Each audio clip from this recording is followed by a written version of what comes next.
episode 474. Kurt Geyer speaking. Doggone. That's I'm Ross Bigger. Austin Chandler. And then Cody.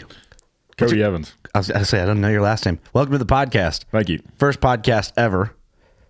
We appreciate you being here. And hey, boys, how's everybody doing? So far, so good. It's a late night. Yeah, but you got to get it in. I mean, basically, the only reason we're recording this for everyone that's in podcast land, this is 8:30, which is late for Family Guys on a Sunday. On a Sunday. That's because we're working class of every variety.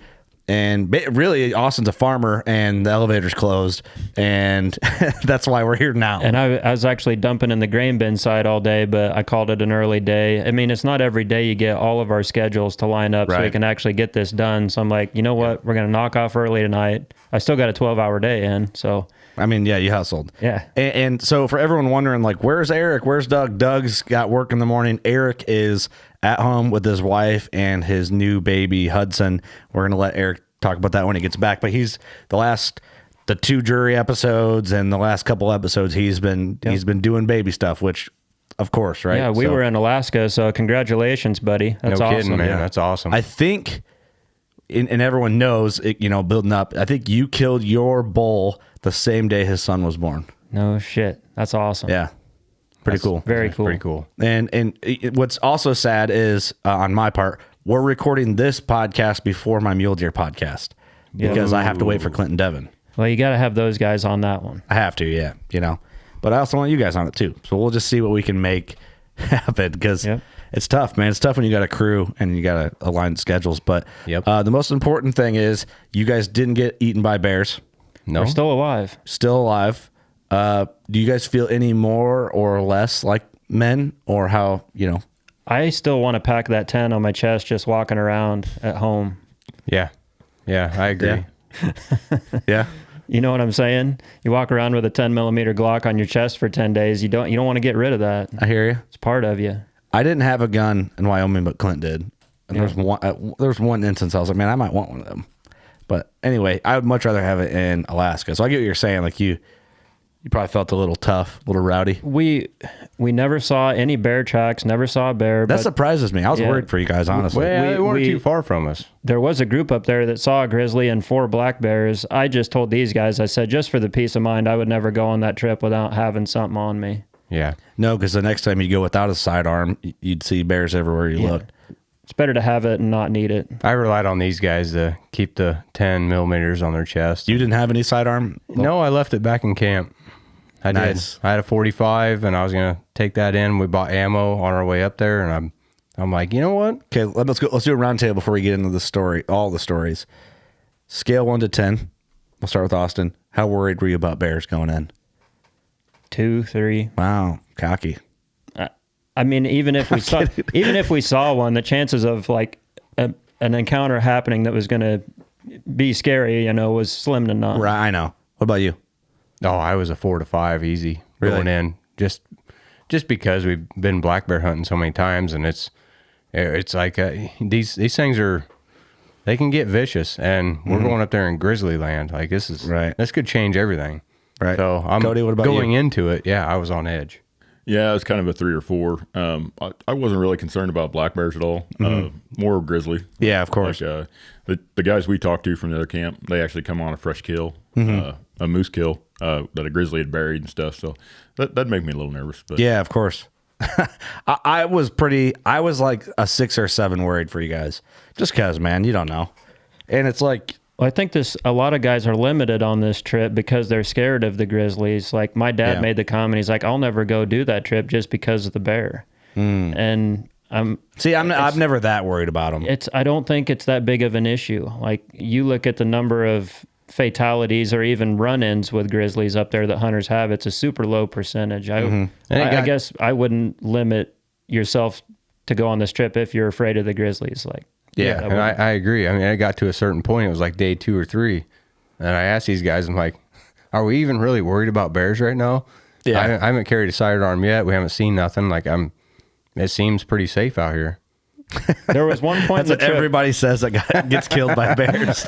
There was one point in the trip when I got pretty nervous, and we'll talk about that. Yeah, in a little bit. Well, so I have, I mean, honest to everybody listening to the podcast or watching, this is being videoed, and I think once you hear this podcast, I'm hoping the way it's all going to fall into place, you're going to want to watch it as well. So go to our YouTube, subscribe, comment, do all that dumb shit, and help us out there. But anyway, I don't even really know where to interview you guys about this trip because I honestly told you guys not to tell me the details so I can hear the details now while we're doing the podcast. So I guess I will roll out what questions I want to ask once I hear the stories and have questions organically. So whoever wants to start the story from whatever angle or perspective. Yeah. Well, we've already done it. We've already done a few podcasts on this thing, so people kind of know, gear prep and how long we've been. Yep. Yeah, we did a pre-moose trip. We'll just do a quick little 2-minute blurb on how this whole thing got started. So a couple of years ago, we've got a local buddy, Ray. Him and a couple buddies booked this trip with Papa Bear Adventures. They're out of Bethel, Alaska. Really nice operation. I mean, if you're going to go hunt for moose, there have been biologists tell people that this is the closest thing you're going to get to a guaranteed do-it-yourself moose hunt. Mm-hmm. Yep. So they are in the moose. Like, you're going to see animals. You're probably going to see a lot of animals up there. Mm-hmm. So anyways, we booked this trip with them after a lot of research. We get all of our gear shipped up ahead of time. And then it's coming close to fly day, which was around September 9th. So we're trying to hit the rut. Like, we want to get up there right at pre-rut rut. Yeah. What's peak rut considered? Probably now, like 5 days ago. I was going to say, towards the end of our hunt. Kind of like elk in certain spots, right? Mid to the end of September. Gotcha. Okay. And it kind of varied between the first spot we were at, and we ended up at a second spot, and it seemed like they were more ruddy. 12 miles away from where we were at the first place. Yep. But yeah, they were chasing and doing, looked like whitetails chasing each other, only they were 1,400 pound fucking moose. Right. Okay. So go ahead. No, we get all of our gear shipped up ahead of time, so it's sitting there waiting on us. We fly up. It was around the 10th of September. We fly up, and we're exhausted, all right. So the anticipation of this trip has just got us all wore down to the nub before we even start. I mean, we hadn't slept in, 2 or 3 days? Well, just amped up for the trip. The trip. Yeah. Nervous. I mean, I was nervous about being nervous. I hear you. Yeah, so if that makes sense, like I was worried about getting myself sick because I was so nervous about going on this trip. Like this is years in the making. This is one of my dream trips. It's game time. Yeah. Yeah. I get that. It's like the game day nerves are like, it's pressure to perform, I guess, in a way. I'm assuming. Yeah. Just nervous to go on this trip of a lifetime. We all knew how big it was for us. So the day comes, we fly up there. We're exhausted after a 7-hour flight. Yep. It takes almost 7 hours to get up from Chicago to Bethel. We land in Bethel, and once you land, you're like, man, it's going to be nice to just kick back and relax. Nope. Well, that's not the case. So as soon as you land, it's like all hell's breaking loose again. It's like, all right, get your gear ready, get everything weighed. You have to have 100 pounds per guy ready tonight because in the morning, first thing, we're waking up, we're eating breakfast, we're flying you into the bush, weather permitting. Gotcha. So it's like, holy shit, I just want to go to sleep. So you're here, get shit ready because you're going to be out there tomorrow. You're leaving in the morning. But it wasn't just us three. There was other hunters coming in too. Which probably made it like worse, right? Like the pressure and everything like that. Yeah, because it's like a assembly line. I mean, they were just, this is what you got to do. Get in here, sign your paperwork. Let's get legal. Give us your checks. They always need those. Is there a moose tag or how does it what? Yeah, it's not aluminum foil, but it's like a... No, it's a metal tag. It's like a stainless tag. Yeah.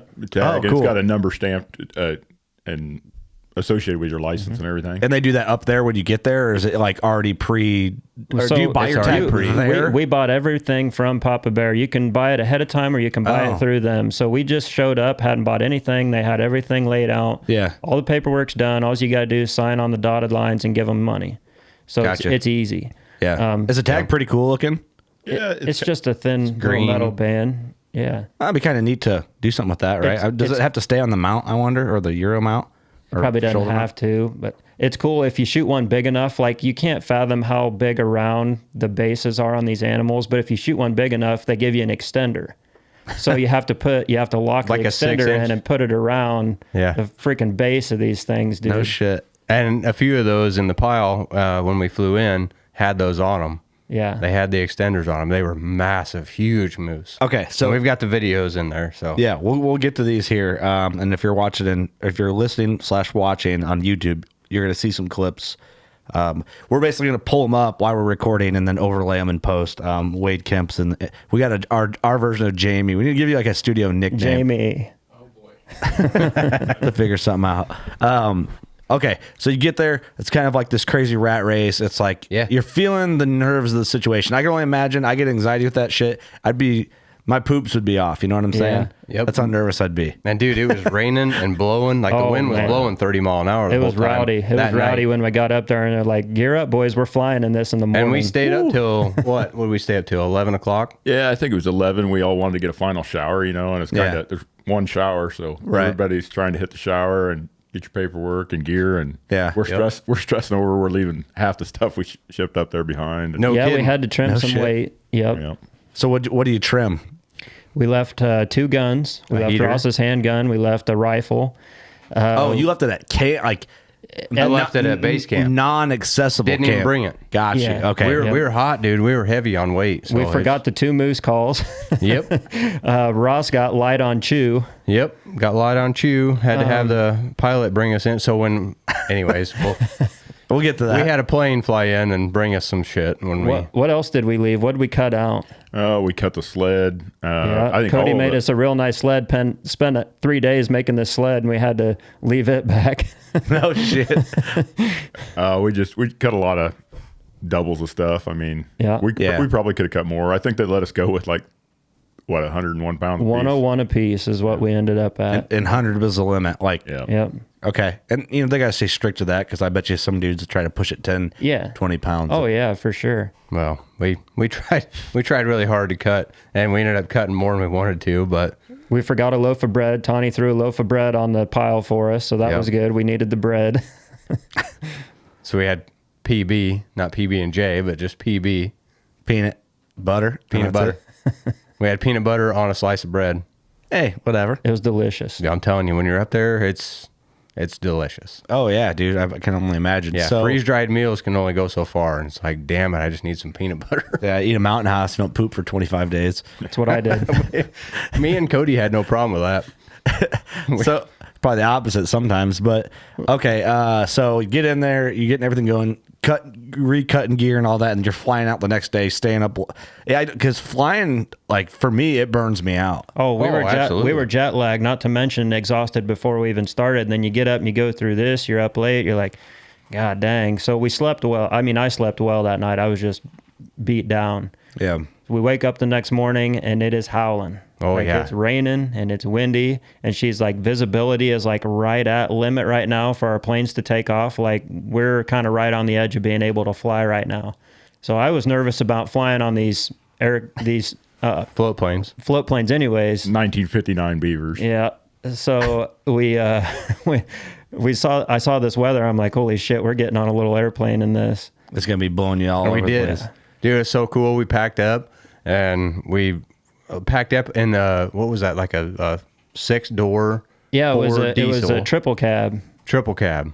So Ford there was Power 3 Stroke. rows of seats, front seat, middle seat, and then back seat, and had all of our gear in the back of it, and we loaded up, and so they can't take off out of this little pond that they plant these planes I think the in. visibility was low enough, or the wind was too high, or something. What was it? Would this be a good time to play this clip, Ross?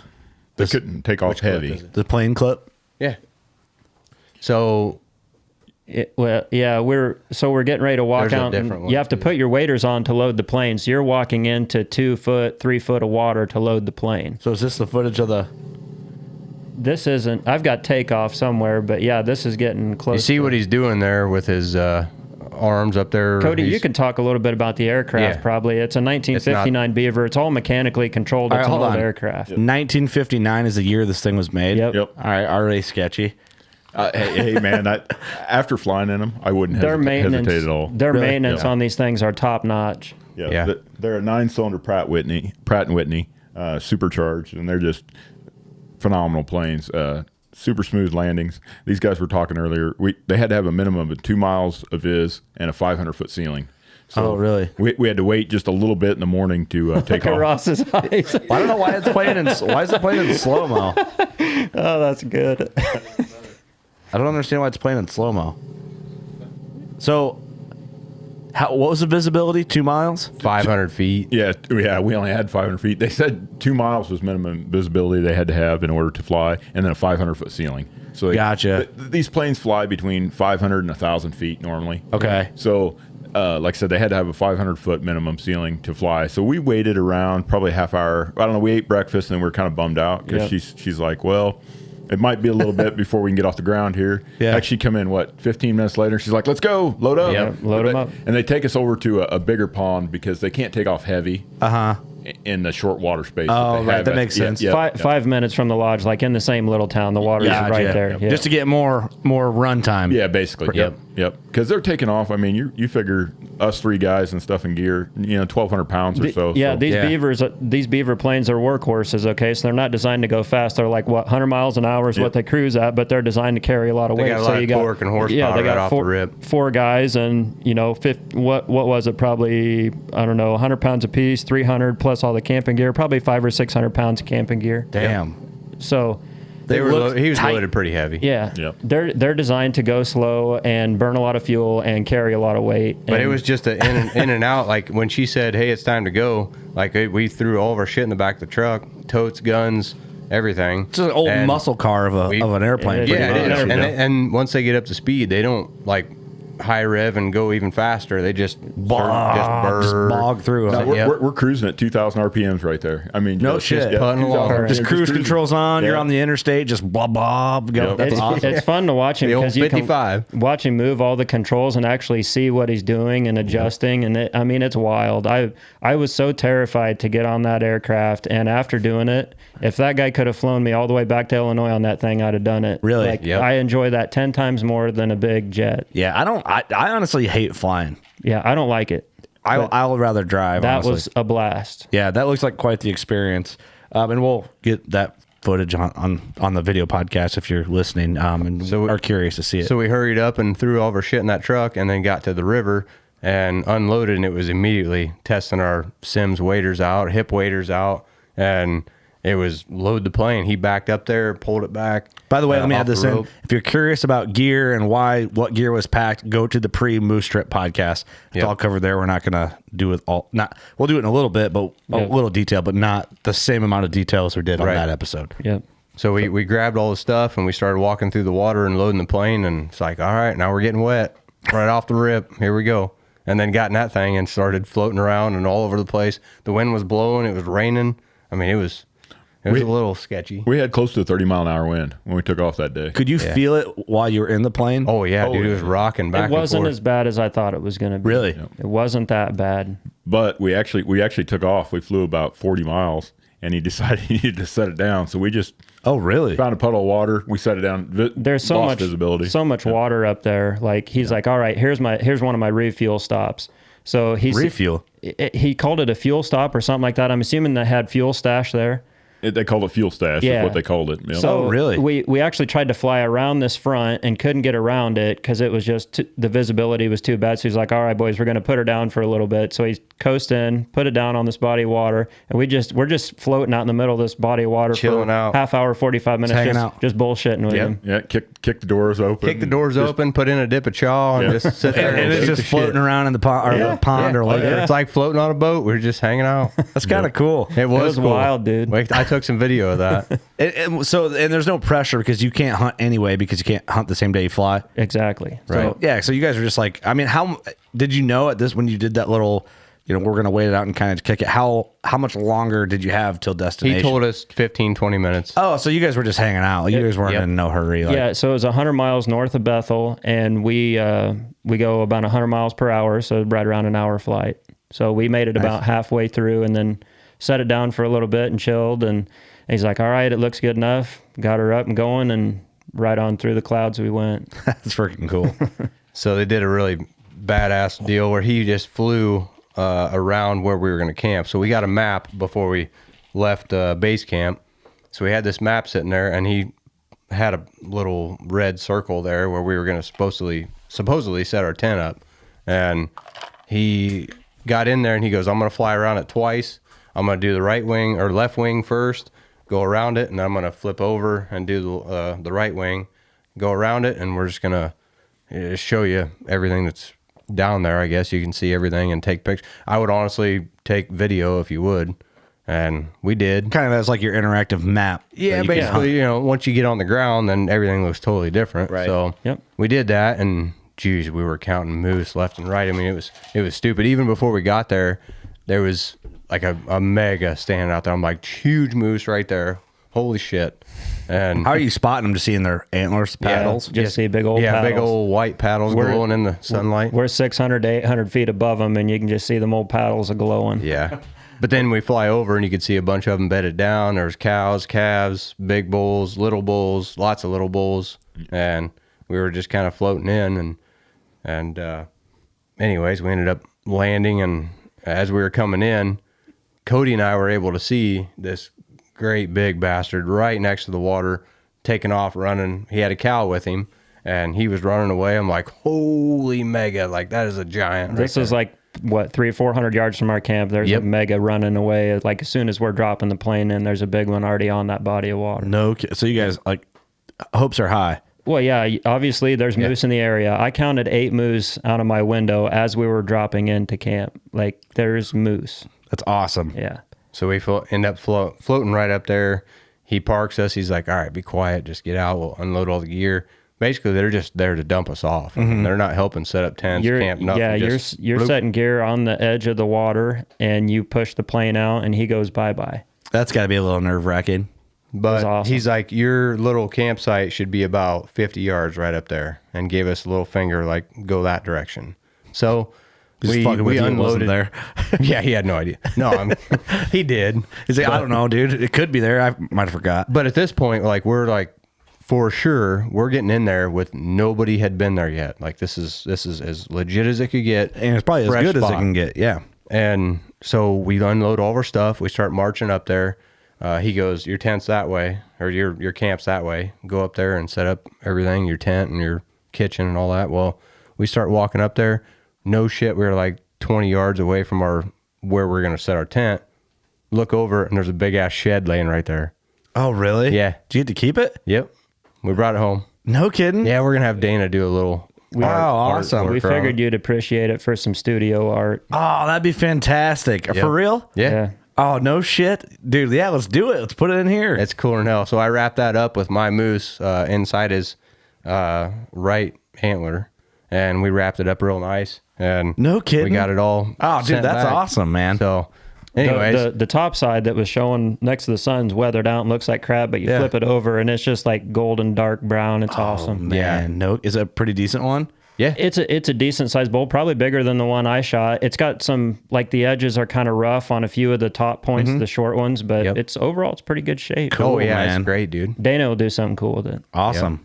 Yep. So we found that big old jewel, and then worked our way in and picked out our camp or our tent spot. And we ended up setting up tent, and so he dropped us off. We set the tent. We started building our kitchen, getting everything ready to go. And then we heard the plane start coming back, and he flew right over. I took a video of him on my phone. Like, what the hell is he doing? I mean, he's flying, and then turns around and lands right there in the water again. And I forgot my GoPro. Oh, he brought it back to you? He brought it back. Yeah. I probably have that video in here. Yeah. But it's like, good luck finding it, right? It's all right. Here's another one of the... so many good ones in there. That's our spot. Yeah, that's the body of water we were hunting right there. So you can see the beaver dams there, that little stretch. Yep. Right in front of that yellow. Yep, I got you. See the 2 beaver dams. Uh-huh. And we were on that body of water towards the... What the hell is that? East end? No, west end. Man, that looks marshy. Dude, it's all water everywhere. Yeah, you can't imagine on the ground. There's no such thing as flat ground there. No shit. No. Yeah. Nope, it's up and down and all around. It's like walking on a mattress the whole time. No So kidding. those are the 2 beaver dams, and we we ended up setting up camp just down, I don't know, another 150, 200 yards to the west, which would be closest to that airplane arm right there. It's cool to look back on it. Like, it's only been a week since we've been up there, but I kind of already want to go back. Yeah, no kidding. That's how I felt, dude, in Wyoming. And Clint's like, you want to do this again? Would you do this again this year? I'm like, fuck no. But now I want to, you know? Right. Those last 2 days of the hunt, there's nothing we wanted more than to get home. And now it's like, man, it'd be fun to be back. A shower after 10 days. A shower was nice. Yep. That is awesome, man. How fun. So we got the tent set. He threw the GoPro back in. We were, okay, well, see you later. And they took off again. Yeah, that's the video of them getting ready to take off. But they, anyways, they ended up taking off. I guess the owner was with them too. Aaron. Yeah, he had picked Aaron up at another location. It wasn't far from where we were at. And then they tossed us the GoPro and we pushed them back out, and they were on their way. No kidding. I wish we could get some of these flyovers. Yeah, here he goes. This is him taking back off. Yeah, he's getting ready to take off. That plane's cool looking. He turns around, man. He rips the throttle and just takes off. It's blowing. What's in them? What kind of motors in them things? They're a 9-cylinder Pratt and Whitney supercharged. I don't remember the exact horsepower, but I don't either. It's Cody. You're like a super mechanic, aren't you? He is. Yeah.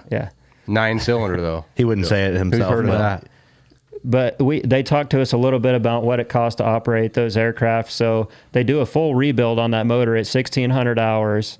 But every year they do a really extensive maintenance program on these things. Yeah. And what do you say they had in that maintenance program? 20 grand, 30 grand? 25 grand. I think the annual Annually. on that plane at Anchorage was 25 grand. Yeah. No shit. Per the annual. aircraft. And they got 2 Beavers. And they got to two get of them out of Bethel back to Anchorage, which is when you're flying 300 mile an hour. Yeah.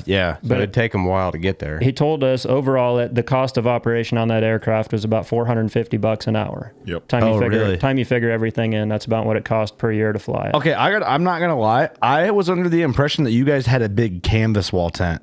No. Well, and I thought it was going to be a canvas, like a top on it, but it was just a Cabela's Guide Series tent, what it's called, and it was all just a whatever fabric that is. It's not canvas.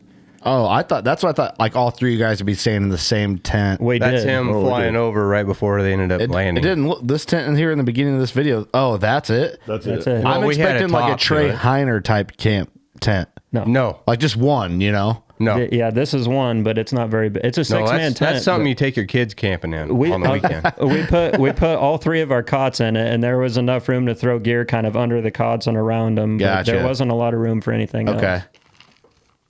Okay. So I was expecting like they had one tent. Okay, yeah. Okay, way different than I was expecting. That's a cool tent. It was brand new.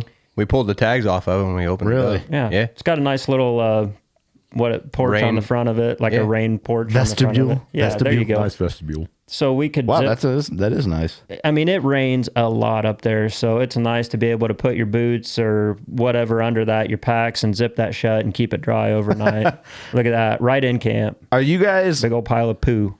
Talk to me about like nerves or confidence or like overall vibe of you guys get like doing what you're doing now in this video we just watched of you guys kind of. Dude, we just picked the shed up 20 yards from camp and saw 8 moose dropping in. Like we're literally setting the tent in a pile of shit. Morale is high. Yeah. Oh yeah. We were feeling pretty good. And you can't hunt today anyway. So what time of day is this when you get there roughly? Noon. Ooh, yeah, noon. 11. A little before noon. Yeah. I think we had the tent set. We kind of built our kitchen and our. We were worried. We were worried about the weather raining on us, but we got a nice little break there and got camp set up in a hurry just because we knew it was probably going to keep raining. And thank goodness we did because it turned around and rained on us that night. So, but it was, build the shitter and get the tent set up, get the kitchen set up. Yeah. I mean, it was just go, get everything done, and then turn around and chill out. Yeah. Just kind of get rested. Wait till tomorrow. So then we ended up going out, and there's the pictures right there. There's moose coming right back out after that. The first evening, we're seeing moose right after the plane had landed. There's moose coming back out. No kidding. So God, how fun!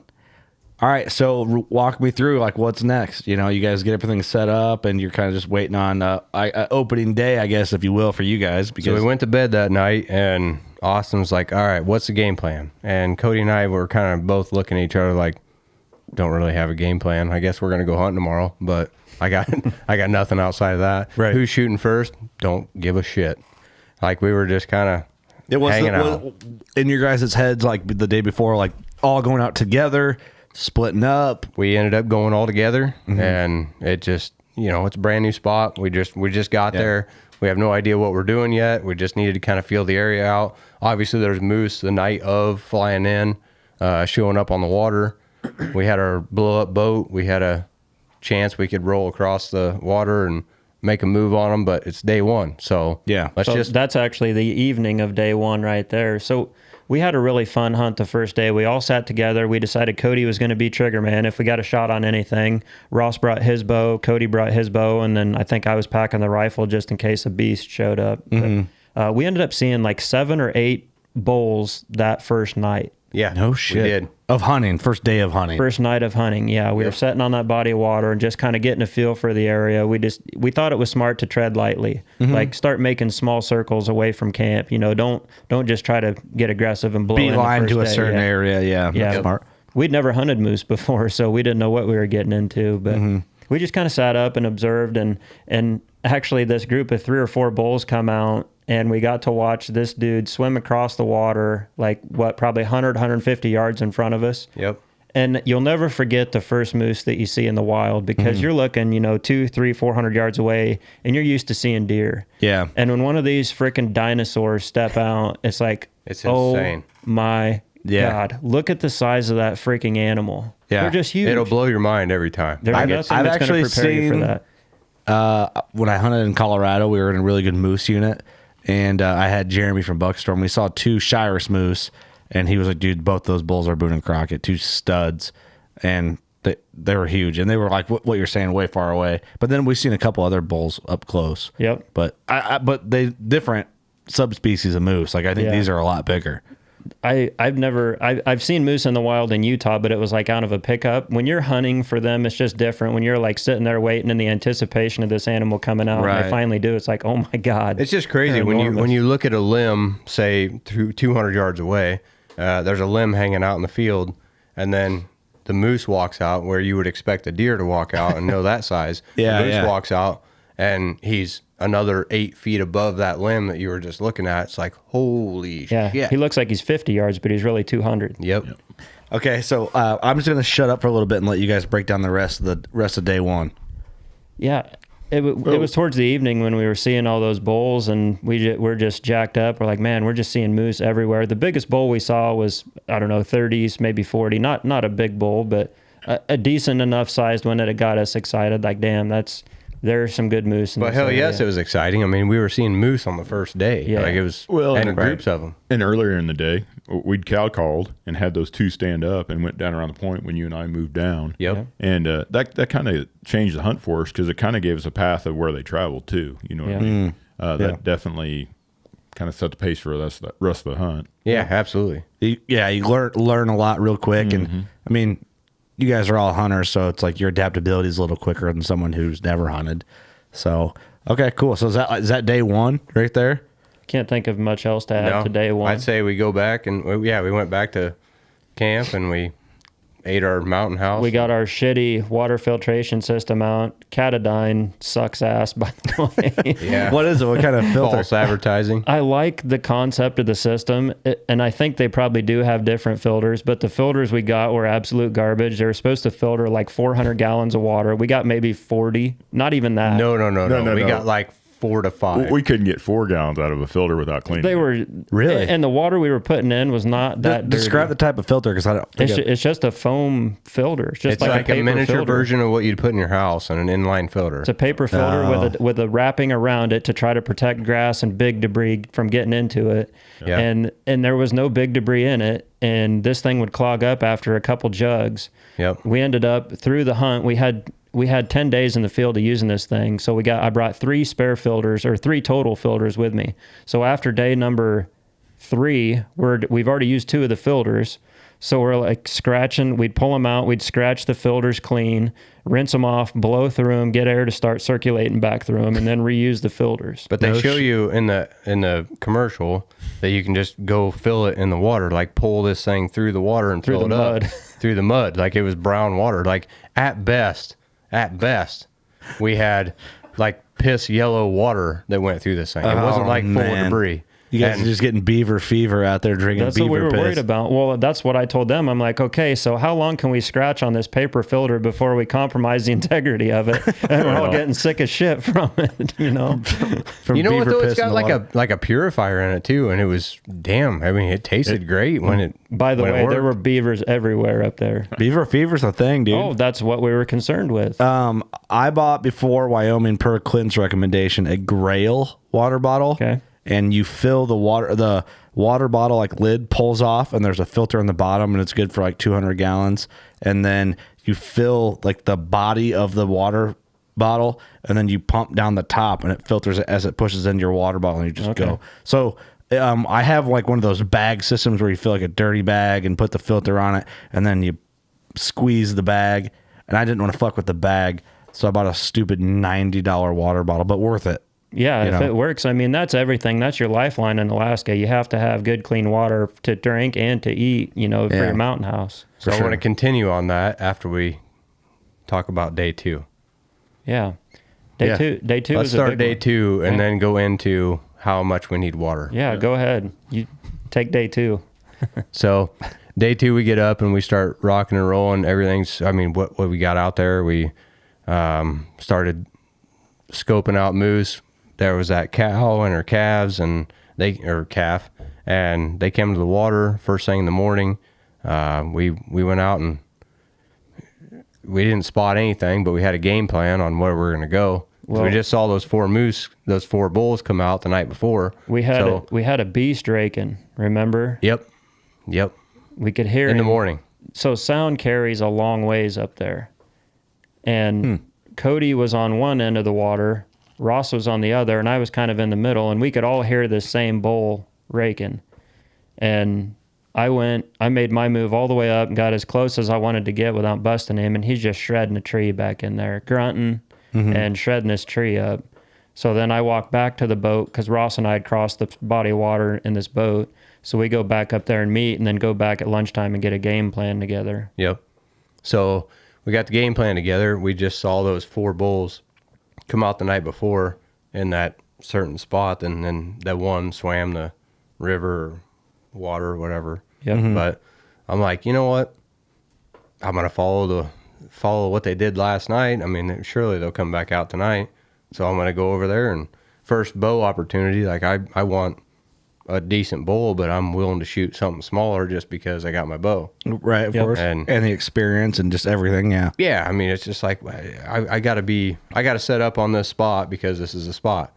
Well, Austin and Cody both seen where the action was, where the pinch point was at the other end of the water, and they formed a plan, and they were going to go. Well, Cody got up on the high point with his bow and his rifle. On one side of the water. And Austin and I floated to the other side of the water. It's about 80 yards wide, probably, this body of water. Okay, yeah. And I was going to take Austin all the way down. He's like, nah, just park where you want to park, and I'll walk all the way down from there.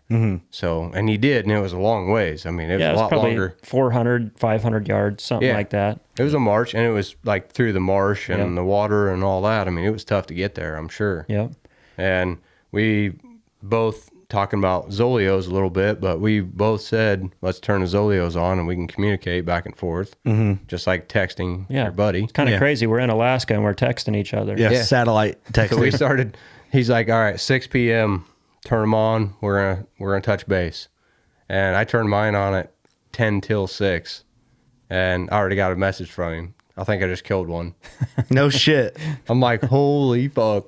I'm sitting there thinking. This is the second day? This is day number 2. Day 2. So it was actually the first day I had a bow in my hand. So I hunted with these guys. I never even carried a weapon the first day. Yeah. So that evening, after listening to that bull rake, I'm like, okay, I know these bulls are bedded on this side of the water. I know there's a couple of them because I could hear 2 different ones raking. Yeah. And I told Ross, I think it's kind of a pinch where they're probably going around this marshy tip around the end. So I get in there and find a nice little nest, and there's just a couple little shrubs on either side of me, but it's almost like a little ground blind. So I'm sitting right on the edge of the water, like within a foot of me, there's standing water, and I'm on this little nest. And it was early in the night, probably 5 o'clock, 5:30. And I look up, and these 3 bulls get up. They had to have gotten off their bed because it was early. And I see them all get up, and they're... How far are they from 200 to 250? Okay, so close. Yeah, pretty close. Like close enough they can hear me. Right. And they're like working towards me. They're doing exactly what I'd hoped they'd do. They're walking this marshy edge and kind of feeding on that marshy vegetation that sticks up. Yeah. Just like I envisioned. And I've never hunted moose a day in my life. So I'm like, damn, I figured like I actually did something right. I knew they'd do that. I'm actually doing something right. But when they're like 200 yards, I mean, they're taking 10-foot steps. So, I mean, they're going to get there pretty quick. Right. Yeah, it's not a whitetail pitter patter and it's little legs all the way to you. And it was cool too, because they're all kind of like banging with each other. Like they're kind of locking antlers and playing back and forth. And just kind of like pre-rut shit that you would expect whitetails to do is what they're doing. And they get to about 200 yards from me, and then they go to kind of cut up into the thicker stuff. Yeah. I'm like, oh no, they're leaving. They're getting off that trail that's leading them to me. They're cutting up into the thick stuff. So I can't remember which order I did it in, but I grunted and I raked. I had a boat oar, which sounds awesome. It sounds just like a paddle. Oh, it sounds exactly like their antlers. So I just had a little short shrub, and I was raking on that, but I didn't do it very long because they were close enough. I was afraid they were going to see me. Yeah. They don't have very good eyesight, but I just didn't want to do it for too long. So I raked on that, and then I grunted and cow called, and I don't remember which one I did first, but whatever I did, it was the right combination because they looked at me, and the little one was leading, and then the one I shot was in the middle, and then the wider one was in the back. And they were like all in a line marching right to me. Like how fast? Fast enough that as soon as I saw them coming to me, I'm like, okay, I'm looking at them. I'm like, all right, they're going to be at 100. And then I just have my hand on the HHA. You're just dialing around. And I'm just watching them. I'm like kind of crouched down behind this bush so they can't see me. And they get in and they're marching, like they're coming. They're not slowing down. Yeah. They're coming to that call. Yeah. So they got into about 50, and I'm like, all right, there's 50, 40, 30, and I'm just kind of rolling this, trying to anticipate the trail they're going to take. So you just got the loophole, click. Well, click. I'm not even ranging them. I'm just trying to kind of eyeball, but the closer they get, the more I can kind of see the trail that they're going to come in on or the path that they're going to take. So I rolled to 30 because I'm like, they're coming right on this closest trail to me. So I rolled to 30, and then I crouch down and I get my rangefinder so I can actually know a yardage. Exact, yeah. And the first little one comes through the bush, and I click him, and he's 40. So I'm like, all right. I said, how close does 40 yards feel with a moose? It was close enough. Did it feel like 20 yards in a whitetail? Yeah, like they're in your wheelhouse at 40. All right, it's not going to get much better than that. Right. So I'm like, all right, he's 40. And think it's like 4 whitetails probably stacked on top of each other. Dude, I was so jacked. There was never even an option in my mind of pass or shoot. Really? Like it never even crossed my mind to pass this group. Yeah. So I click him at 40. As soon as he's at 40, I put my release on, I draw back, and I kind of creep up over the bush. And even after I creep up, they don't even know I'm there. No shit. So the one that I want to shoot, the second one, I'm not even looking at the back one because the middle one's already given me the shot I want. Yeah. So I thought he was 40. I take, and I look up, my sight's on 30. So I'm like, okay, I need to hold a little high, and I didn't hold high enough. So I was probably 5-6 inches higher than I wanted to be. Well, we're shooting heavy arrows. Right. So my mistake was I ranged that first bull. He's at 40. My bull's probably 45 behind him. Oh, okay. Never in the heat of the moment, it didn't register. A lot going on in your brain. I mean, this is my shot of a lifetime unfolding right before my eyes. Like it's happening on day 2, and I can't even believe it. And Cody's up on the hillside watching this whole thing. Oh, you can see this. Oh yeah, I'm more excited. Can't imagine him being more excited. I watched the whole thing through binoculars. Kidding. Watched him come out. Watched him hit the brush with the paddle. And shit. Watched the big bull turn his head, and then they sent like his minions in. He got a front row seat. Oh yeah, and it looks. Oh, no kidding. Through binoculars, I mean, it looks like they're on top of him. Oh, I can imagine. 10 yards. Yeah, I'm like, what the heck? I told what's Ross, going on down there? I told Ross when I got to the boat, when we were going to meet him, I'm like, he was playing eeny, meeny, miny, mo. I mean, they were right there. they were further away. Right, but man, right. through the binoculars, it looked like they. You were look at an animal of that magnitude, and little old me just behind a bush. Looks like they're right on top of the me. Lord's up in there just picking and choosing. So I got back, I got drawed back, and I'm like, all right, 30 a little high, and I put it a little high, and I executed my shot, and everything felt right, and the arrow just turds out. It just dive bombs right when it gets to him. I'm like, fuck. Like miss. Well, I didn't think it missed him, but I thought I hit him low. Mm-hmm. And I wasn't sure if it hit leg or low brisket or what had happened, but they all kind of jump. And the little one goes right and then stops. And my bull goes away from me and stops. And the big one is just standing there. And the big one's at like 40. So in the heat of the moment, I'm like, okay, what's the right thing to do? Pop the big one at 40 or rearrange my bull at 60? Mm-hmm. I'm like, I'm going to shoot my bull again because I don't know where I hit him. Mm-hmm. So I passed up a very easy broadside shot on a bigger bull at 40, and I ranged my bull, and he's at 60. So now he's standing still. I'm like, okay, calm down. I get my arrow on, click my Vertus up. What's his body posture at this point, though? Slightly quartering into me, just looking right at me, because now he knows. Okay. He saw the shot. He knows where I'm at. And he felt it. And he got stung a little bit.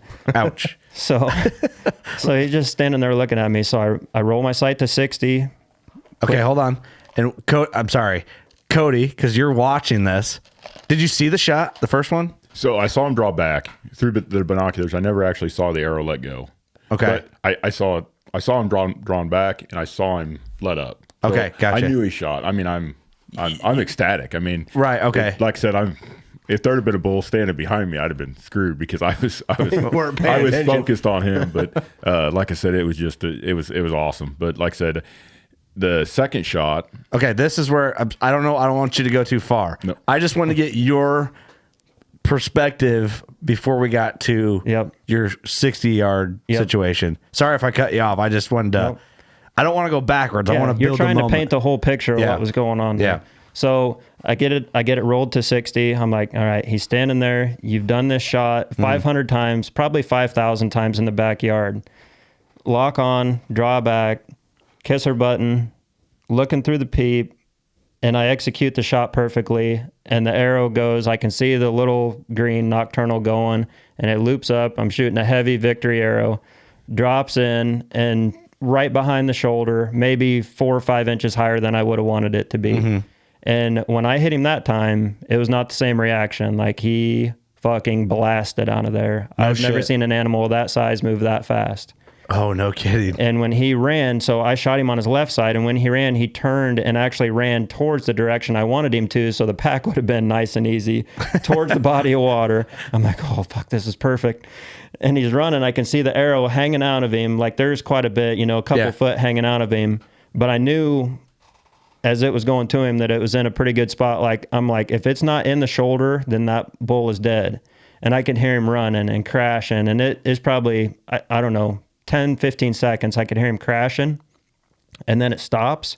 And then I thought I could hear like gurgling. Oh, really? I'm like, shit.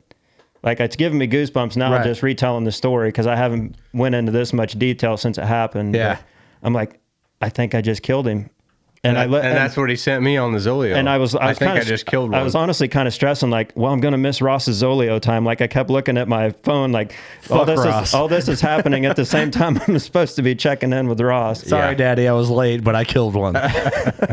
So I thought I heard him crash. I get my Zoleo out. Well, at first I got my GoPro up because I screwed up. I had a Tacticam on my bow, and in the heat of the moment, it never even dawned on me to turn this thing on. Yeah, fuck that thing, dude. Well, at this point. I should have, because it would have been awesome. It would have been cool, but dude, I know what you're saying. And I had all kinds of time to do it. It just totally did not register in my head. Like, I've hunted big whitetails for years. I remember that Tacticam every time. It's game time though, man. But on that, dude, I was so jacked on those moose coming in, it never even registered in my head to turn that thing on. No. So I forgot that, but I did have my GoPro, and I got my immediate reaction after the shot, and I pan over, and the big bull's standing there at 40, and I haven't even looked at the footage yet, but he's standing there at 40, so I filmed him a little bit.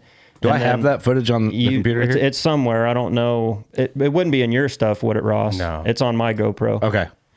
So anyways, I Zolio'd Ross. I'm like, dude, I think I just shot one. He's like, well, should I come down? I'm like, well, if you want to, let's do it. I mean, you killed one, or you think you killed one? What's going on? I'm like, I think I killed one. You think you killed one? All right, I'm headed down. So he gets in the boat. The Zolios are pretty fast, aren't they? Like, I'm like, this is prime time. This is almost, what, at 6:30? Yeah. Moose 30. I screwed Ross over pretty good. So I'm like, I screwed any minute now, somebody's going to walk out in this hot spot. Yeah. I'm like, so, don't care. Let's check back in with Cody. Did you see the second shot or any of this go down? So same thing. I saw him draw back. Yeah. Didn't see for the second time. Yeah, the connection. I actually couldn't see the bull the second time. Could you hear him running or any of him crashing or any of that? So I did hear him run. I didn't hear the gurgle or anything like that, but I did hear him run. How far away are you roughly? I'm probably 200. The bull. Oh shit! Like I'm expecting this to be. I'm Wyoming programmed still a little bit. We're pretty close. We're all on this little 80-yard wide body of water. Yeah. Okay. But he was probably 200 from me, but the bull actually ran towards you as he died. He was running towards your direction in the brush. So, yep. Like I said, I couldn't see him on the second shot. Like I said, there again, I saw him draw back. Yeah. Saw him release, but as far as that is so cool. I guess maybe you told me a little bit. We haven't really talked. We tried not to talk about a whole lot because we wanted to kind of save it for the podcast. Isn't that funny? But I didn't know that went down from that perspective, which makes it way cooler, I think. Yeah, it was badass. I mean, it was awesome that you got to see it. It was. Like I said, I was pretty excited. I start throwing my pack on. And I'm like, we got something down. So and I come rowing up, and you were just like, you can believe what I just saw. Yeah.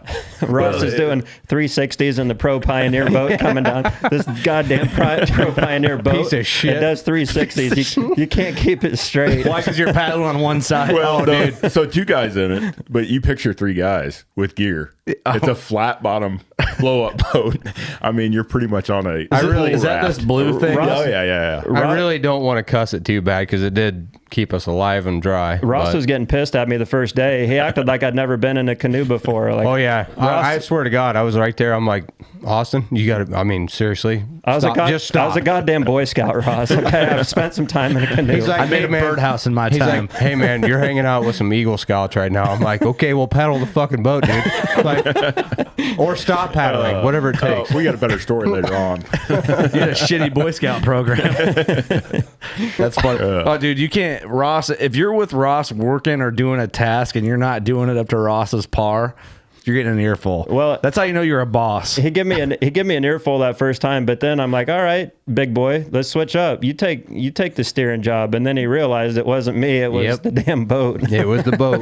And I'll tell you what, I mean, it's stupid, but these Pro Pioneers are awesome. They will save your life, but shemini Christmas, that damn thing, I don't care. I mean, if the wind blew 5 miles an hour, you're doing a donut right there. No kidding. I ain't shitting you. There ain't no way of steering it. It was funny. We'd be coming back at 3 a.m, just fucking exhausted, and we'd just be laughing. We'll get to that. Yeah, you couldn't help it but laugh. The boat would just be spinning, doing 360s all the way down. We got to go 150 yards. We do 10 circles. No shit. That would be kind of frustrating. Frustrating. Right. Holy shit. I was pissed. I was laughing. Okay, so carry me into the rest of this. All right, so Ross and Cody are kind of coming down. He's going to pick Cody up and coming down the water towards me as I'm trailing this bull. All right, so I didn't waste any time because time is kind of the essence up there. If you've got daylight, you know you've got a big job ahead of you. Right. You want to get up there. Capitalize on it. You want to get up there and use some light to your advantage, especially on your first one. We'd never broke one of these animals down. Yeah.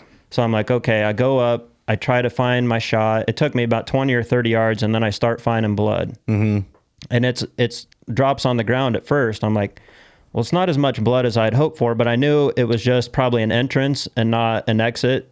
Okay, yeah. Because I saw the amount of arrow hanging out of him. Well, it turns out I did get an exit, but I wasn't looking high enough for the blood. Oh, okay. So you don't realize how tall those animals are until you start blood trailing them. And I'm 6 foot tall, and they're chest level. Yeah. Like the blood trail is like chest level. Like weird. You start looking on vegetation, branches, whatnot. You'll see some on the ground, but you see a lot at like 4 and 5 foot up. Which is not our wheelhouse for blood trailing here. No, it's totally foreign to me. So after I kind of got onto that, I went probably 50 yards, and then I could hear those guys talking. So I marked last blood with an oar, went out and got them, do our high five, come back. Ross turns the GoPro on, and we keep going. And that bull made it, 100, 150 yards maybe? Yeah, probably 150 total. Yeah. I think I have this footage, right? Yeah, you should have it. Austin's walk up. So we'll wait for Ross to get back in on this. So yeah. How are you feeling, like, in your mindset right now? Like, and I just kind of want to tap in. We're kind of lagging because Ross went out, I think, get a drink, or I don't know what he's doing.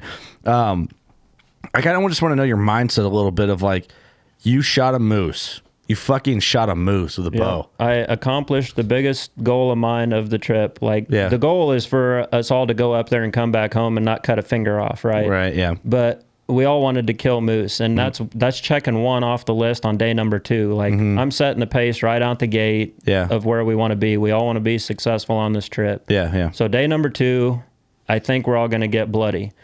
And walking up on this moose... Let me know when I need to pull up GoPro you can footage, you can go ahead and pull it up, and I'll keep talking, but... I never like when this moose was coming in, I'd never judged a moose before. So my guess in my head was 40s. Like, I figured this moose was in the 40s. Go deeper. 40 Austin's inches. Walk up. Oh, God damn it. 40 inches wide.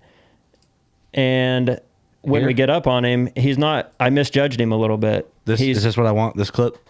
Yeah, the walk up. Okay. Yep.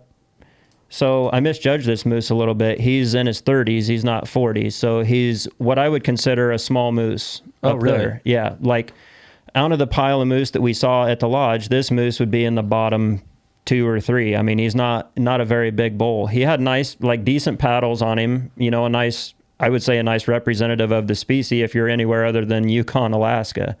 But I was so satisfied, like, the whole experience, it came together. I got to pull the trigger with my bow on an Alaskan moose. And on day number 2, I was satisfied. And on day number 8, I was satisfied. And today, I'm still satisfied. That's all that matters. I'm glad I took that opportunity. And not only did I get to do it with a bow, but I got to call him into me. That was the big thing. Like, absolutely. I wanted to get into the mix with him. And am I seeing blood up high? Is that what? Yeah, you're seeing? Like head height. So we're watching footage here of them trailing it. Yeah, it's like weird little bushes that the blood's up pretty high on there. Yeah, pretty typical Alaska vegetation there.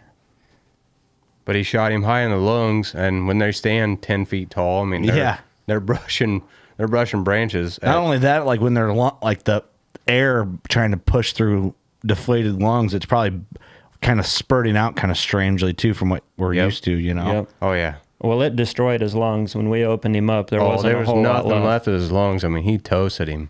Hit a rib on the way in. I think I hit a rib on the way out, but the arrow kind of popped back out when I saw him running away, so the penetration was better than I had thought. This terrain is not what I expected, I'll be honest. No, it's pretty rough. I expected a little more... the next clip.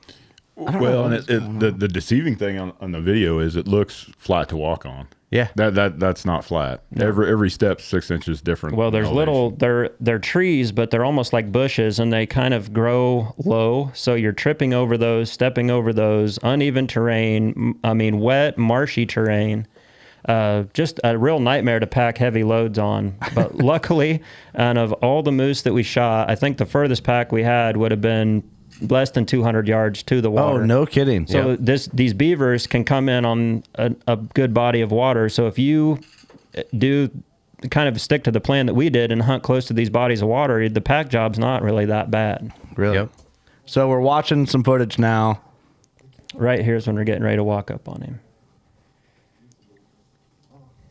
But yeah, this was pretty deep. I mean, watching holy smoke. We were just amazed at the size of the animal. Like, not necessarily his antlers weren't huge, but I mean, they were big to us because we'd never seen one. But just the body on them, they're just enormous. Oh man, dude, that looks like a good moose to me. Shit, is that your first? So, is that your first shot here? Yep, we talk about it a little bit. So I nicked like kind of right at where the knee's at, and then right at the brisket, you can see where it shaves some hair. I wouldn't say knee. Well, knee is this. Yeah, it's up higher. It's right at his brisket line. Okay. Right? Am I right? Yeah. It reminds me of... That's the knee. Yeah. Save the second. What's the movie I'm thinking of? Waterboy, when she's cooking the alligator. This is what I would call his knee. That's awesome. I wish the audio was better, but I can turn it up. I have it turned down because I know we're going to overlay this for the video. Yeah, it's still pretty dang cool. We're kind of analyzing my first shot on him and how close it was. So I did the right thing. I passed the shot up on the closer bull after I'd already shot at this one because I had hit him. It wasn't a fatal shot by any means, but I took the longer shot on the bull that I'd shot at to begin with. So it just made for a great story. Man, congratulations, dude. That's an accomplishment. That really is. I appreciate it. That one's been a dream of mine for a long time, and to get to share it with these guys was very cool. Yeah, absolutely. Yep.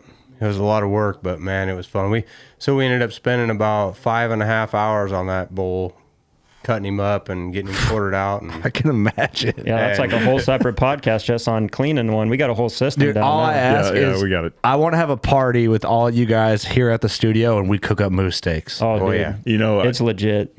You haven't lived till you've had Chandler's moose heart cooked. I'm just saying. And that was on a shitty Coleman stove. Hell yeah. I'm jealous of that. Yeah, we had that on Cody's kill. About 2 a.m. Yeah, about 2 a.m. we cooked some moose heart. Yep. Yep. So we like taking the old jacket off, see them Sims waders. Yep. Got that Huntworth rocking, boy. We did. We got to test some Huntworth gear out up there, and I'm going to tell you, between the long underwear, I had hoodies, I had the jacket. I tested the shit out of that gear, and I was very impressed with it. Because it's new to us. This is all new to us. This gear had been shipped to us in the last month or so we'd already shipped up a bunch of gear that we'd already bought. So I tested out a combination of gear up there. As far as like heavy rain gear, I would recommend like probably a little more expensive rain suit. But as far as like everything else Huntworth wise, I was pleasantly surprised while I was up there in Alaska. I stayed warm and stayed pretty dry for the most part. Dude, this is cool. How stoked are you right here picking up this moose? Oh, dude, it was unreal. Like I said, this has been... That's a good bull, man. I'd be fucking thrilled with that. He's got a lot of cool characteristics. He's got decent paddles on him. His coloration's cool. I mean, he's going to make a badass European mount, and it'll be a hunt that I remember for the rest of my life. I got to share it with my 2 best friends in the wilds of Alaska. Like, there's no guide with us. We're doing this ourselves. Day number 2, and we're killing them with bows. I'm freaking jacked. Where are you going to put you're going to Euro him, you said? I don't even know where I'm going to stick him yet. You got to put him up in the loft somewhere, dude. Yeah. Because you want people to get up close and personal. Like your elk, where you have it, is cool, but you can't like get up in its mix. Right. You know what I mean? I'm just or bring it to the on studio. The size of him. Like, where am I going to... Yeah, well, the studio might not be a bad idea, actually. I just don't know where I'm going to put him. I think you should hang him at your house, but if you want to bring him to the studio, I'm not gonna tell you no. We'll ask Sam if he can do a replica on a 35-inch moose. But honestly, I mean, that's what we have this place for, you know? No, I was just jacked, man. It was awesome. Oh, I can imagine, dude. I don't know why this. I've never had this GoPro footage. Like, it's weird. Lag. It's slow mode. Yeah, it's lagging. See it? These 2 bars right here. It's slow. That's the slow-mo version. Well, we watched it in full motion out there in the... Well, what I'm doing, I know. See what I'm doing? I'm pulling the cursor back and then playing it in full speed. Huh. And then it works. But then if I separate it, like watch, that slow-mo's it. Yeah. But then if I run it in here, then it's full speed. I don't know. I don't get what it's doing. Well, you can see us breaking him down there, and we got in a hurry on the first one, so we ended up making a job that was not that tough, a lot tougher than it had to be, but we learned a lot on mine, and by the time we got to our second and then third bull, we had really devised a pretty decent system where every guy kind of had his own job. Yeah. And we were very efficient on that last bull. Yep. God, that's a big animal. They're huge, dude. I think Austin's bull took 5.5 hours just to break down. Yeah. By the time we got to Ross's bull 3, it was broke down and packed out in 3.5 hours. Yeah. Well, I mean, you figured out what to do. You figure it out quick, Yep. you know. It's like it. So here, all right, we're gonna spin this thing in just a little bit, but so we're caping out and quartering out Austin's, and we're probably 175 yards away from the water. 150. You just gotta get to the water. Is that all we got to do? Get to the that water. float plane can come in on that water. Yeah. okay? So you bull- call them as soon as you get to the water. We called him after we knew the bull was down and said, okay, we killed one. We're gonna get him cut up tonight. And he said, okay, we'll see you about noon, 2 o'clock tomorrow, somewhere in there. Mm-hmm. This is on the satellite phone. Papa Bear furnishes you with a satellite phone. Oh, like you can call him? Yes. Okay, yes. Cool. That's awesome. Yep. So we ended up quartering this moose out, getting all the meat out. And on the last trip out to the water, we all three decided to go out. Austin, fortunately, hung his headlight over the top of the meat where we were dropping it. And we laid down a tarp. We were going to get it all set and ready to go. Hung some of the meat, but we laid down a tarp just to kind of set the area so we could get everything hung up. And we went back in to get our backpacks, our bows, our guns, our phones, our Zolios, our GPS, everything, like everything. We're wearing hardly nothing at this point. We'd have been working for 5 hours. Like we're hot. We're just we're stripped down. Waders, boots. We don't have a handgun on us. We don't have nothing. We have nothing. You smell like red meat. I don't have a pocket knife. Yeah, nothing. So we went walking back in, and it was, I mean, these game trails they look identical to the same one you used to walk. Everything looks, just from the little bit of footage I've seen, everything looks the same. So we're walking back in, and it's like, all right, well, we go this way. Let's go left. We got to veer left. That's what I kept telling these guys. We got to veer left as we go in. As long as we veer left, we'll get to the site. Well, we veered left way too many times. He was in about 170 yards. We veered left for 2 miles, and at some point, we wound up on this other body of water. I'm like, guys, this isn't going to work for me. Okay, there's a steep cliff. There is no steep cliff on the body of water that we're supposed to be on. Okay, we're on a steep cliff. There is a freaking marsh that is 3 times wider than the one that we were on. Okay, we're lost. We're fucked. We're in the middle of Alaska. It's 1 a.m. There's grizzly bears. There's a fresh kill. I smell like a freaking dead walking moose. I have no handgun on me. And we can't even see the stars right now to determine where the North Star is at. You guys can't even argue over stars right now. No.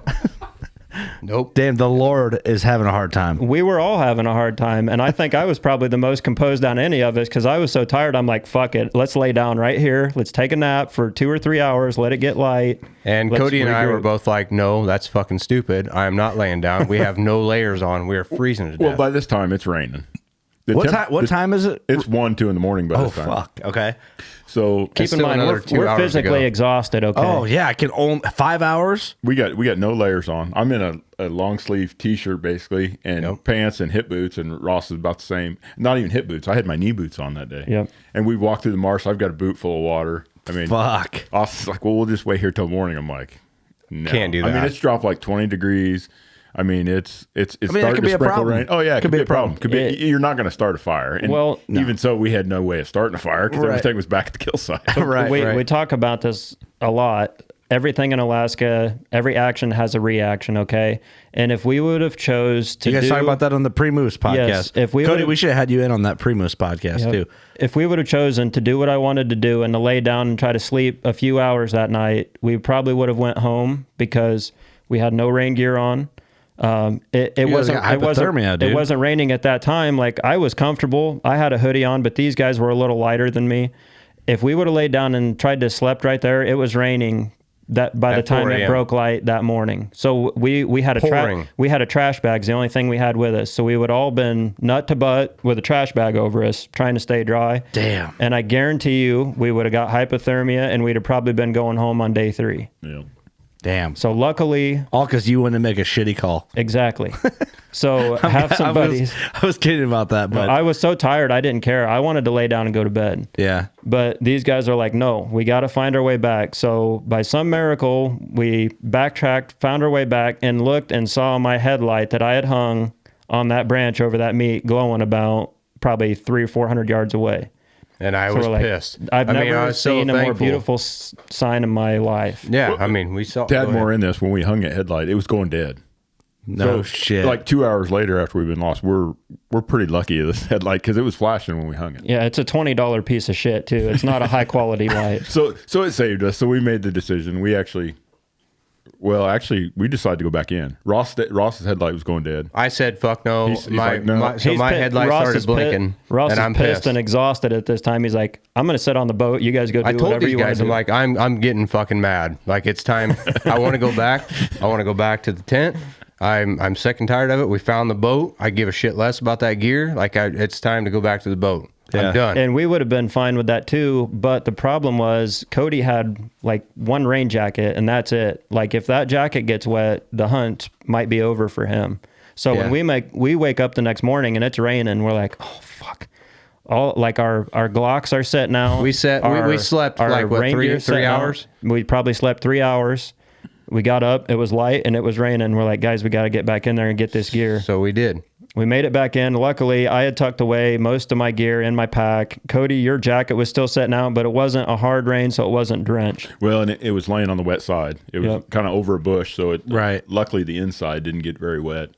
But no, it all worked out good. Like I said, and we found our phones. We found all of everybody found their guns. I mean, everything was good. We walked right to the damn spot. Right. Like in the daylight, you can walk right to it, but in the dark. Yep. It's stupid. Well, yeah, I can just tell from the little bit of footage I've seen. It's like in the dark, it's like everything looks the same. Like I got turned around in South Dakota in the dark, and you'd be like, yeah, it's flat. I'm thoroughly pissed to admit that I got lost. I mean, I've told everybody forever. I am really sharp on directions. Just trust me. I mean, yeah, but you're also in the bush in Alaska, dude. Like it's not like you can blindfold me and throw me in a random building. I can tell you which way is north here. In Illinois. We're kind of downplaying how serious the situation was because it's not like there's a highway that you can walk to. Like, oh, if I walk far enough, I'll run into a road. Like, when you get lost up there, it's serious shit. Yeah. And the difference between staying warm and having hypothermia is a pretty fine line. When you get up there and you get turned around with the wrong gear on your back, it goes from all fun and games to real serious shit in about an hour. Yeah. And we were lost for 2.5 hours. Yeah, I mean... That's scary stuff, dude. It's a good thing you guys were together because one of you guys. The thing about it is, honestly, I wouldn't want to. It's a very touchy situation, but to be stuck in that situation and be losing your mind and not. I mean, it's just like when you're swimming and you're feeling like you're going to drown. I mean, you'll drown anybody next to you, but in that situation, all three of us held together, and Austin was ready to just park it for the night. I entertained that idea. Cody's like, I ain't fucking doing that. Like, this ain't gonna work. And I'm like, you know what? I'm gonna. You know what? I ain't gonna do it either. We got to backtrack and go. Yeah, and what I'll say is, in that situation, I mean, all three of us pretty much kept our heads. Nobody got mad. We were close. Screamed and yelled at each other. I mean, we were all frustrated and a little scared. That's being with the right group and in the right situation. Honestly, because I feel that way. Like you go out with like Clint and Devin. You could be like, we were in misery together, and maybe not the same type of misery, different misery, but also still misery. And it's like, we're all calculated still. Yep. Like that says a lot that you're with the right crew in the right situation, because you got somebody who wants to be a bitch and break down and panic. And then it ruins the rest of the trip. Yep. Like we were borderline, dude. I mean, it was close because we got back there. I mean, even at 3:30 in the morning when we got back and finally laid down, it was like, shit, dude, all of our gear's wet. It's going to get rained on. Like, wait, what are we going to do right now? We're screwed. Like, are we going home? Like, I don't know. Yeah, what do we At that point, dude, we entertained the idea of going home. Well, we didn't really have to entertain it. Like, Alaska's going to make that decision for you. Yeah. Like, if it would have been raining, it would have been hard to get gear dried out. And luckily, it rained the first 3 days, and after day number 3, the weather kind of broke, and it gave us a chance to make our little redneck clothesline and hang up all of our gear, and it all dried out on day 4. So we were wet and kind of miserable on day 3, and then by day 4, we'd started drying out, and we were good the rest of the trip. Yep. Awesome. Okay, so where do we go? Go ahead, Cody, if you got some. I was going to say, we learned to mark every spot in our GPS. Yes, the GPS was the first thing we used at a kill site. What are you guys using for GPS? Like, it's just a cheap little Garmin, like an old one. Oh, really? Yep. And we also started marking everything with orange flagging tape. Like, I started marking our trails in and out. See, I marked some shit with a Garmin inReach in Wyoming, and it fucked me. Really? Because I could never find the line that snapped. Like, it was like always 50, 100 yards in front of me, and it got me more lost. No kidding. Mm-hmm. So I was using Onyx offline, and like even though you can't zoom in real well if you don't have the area downloaded, you can find your line at least. Okay. Like when I was in Wyoming, I kind of got turned around in the dark, and I walked around for an hour and a half looking for the line you could never get to that I marked on my inReach. Yep. And I got lucky and just found the trail. Huh. Where the next day I'm tracking on Onyx, and Onyx was like, dude, impressive, honestly. So I don't know if it worked the same in Alaska. Yeah. I was about ready to chuck my inReach into the woods. I'm not kidding. Like, this is worthless. But anyway, so I would have chucked a lot of things into the woods, but I didn't have anything to chuck. Yeah, we didn't have a whole lot to spare. Nothing left to chuck. No. All right, so where do we go from here? You guys get this moose. All right, so day two's over. We can make it back. And can I emphasize on a few things before we move on here? I want to talk more about the moose itself, like body wise, like the heart, the back straps, the quarters, like kind of just talk about that in whatever way that you experienced it. Well, the quarters are big. The front quarters are big, but the back quarters are a handful. Yep. Our moose that we killed, all three of our moose, I wouldn't say any of them were giants. They were all medium-sized moose. Rear quarters well over 100 pounds, I would say. Our pack ounce were close enough. Most of the time, we would just take the quarters and throw on our shoulder versus putting them in our pack and just shoulder them out. 150-yard walk with that kind of weight on your back's manageable. Yeah. But if you say so. We did it. But we also tested the packs too and put some weight in the packs, and it was definitely more comfortable in the pack. But no, the back straps are enormous. The heart was the size of my head. We pulled that heart out of Cody's and fried it up, and we've got that picture in there somewhere, but I'm holding the heart next to my head, and it's literally the same size as my head. They're just bigger on every scale. Like I've shot elk before. They're a huge animal, but they're not a moose. They're just not even comparable.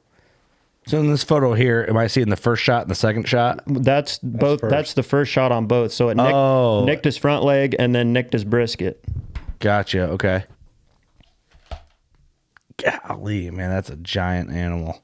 It's fun though, breaking them down. Like, hey, we kind of perfected the gutless method there by the end. I think we got it going. We were worried about leaving the guts in them and how to get the ribs out, because you have to take the whole rib cage out in one piece. Oh, I gotcha. So Cody devised a way. The first one we did was with Ross's little mini saw, and then by the end of it, we're using the big Wyoming saw and hacking through the top side. And then Cody knew right where to cut in the front around the shoulders, and then the bottom side was a fairly easy cut. And, two-man team, one guy pulling on ribs to keep the tension off the saw.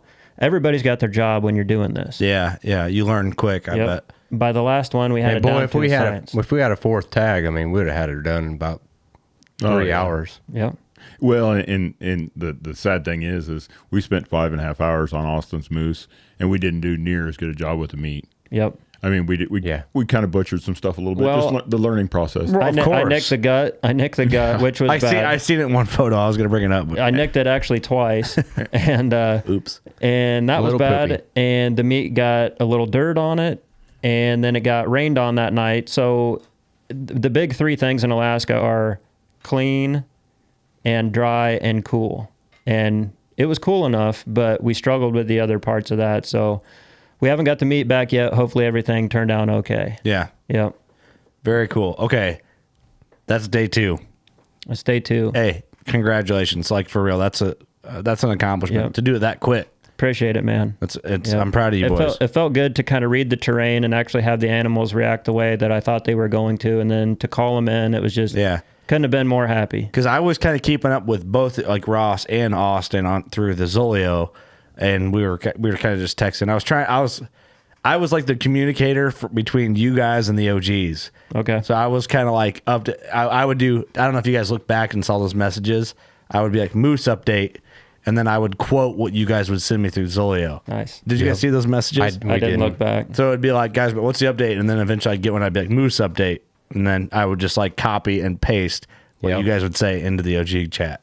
Yep. So, okay. So where do we go from here? Day number 3 was kind of recoup day. So we went and met the guide. He dropped in, picked the meat up the next day. We loaded the plane up. He got out. We went back to camp. We were running on 2 or 3 hours of sleep. We pretty much slept the afternoon away, woke up that night, kind of went out and we had some bulls right next to camp actually that night. Yeah, we weren't planning on hunting, but we literally had a bull raking 100 yards to each side of us. And then some. Yeah, and then some.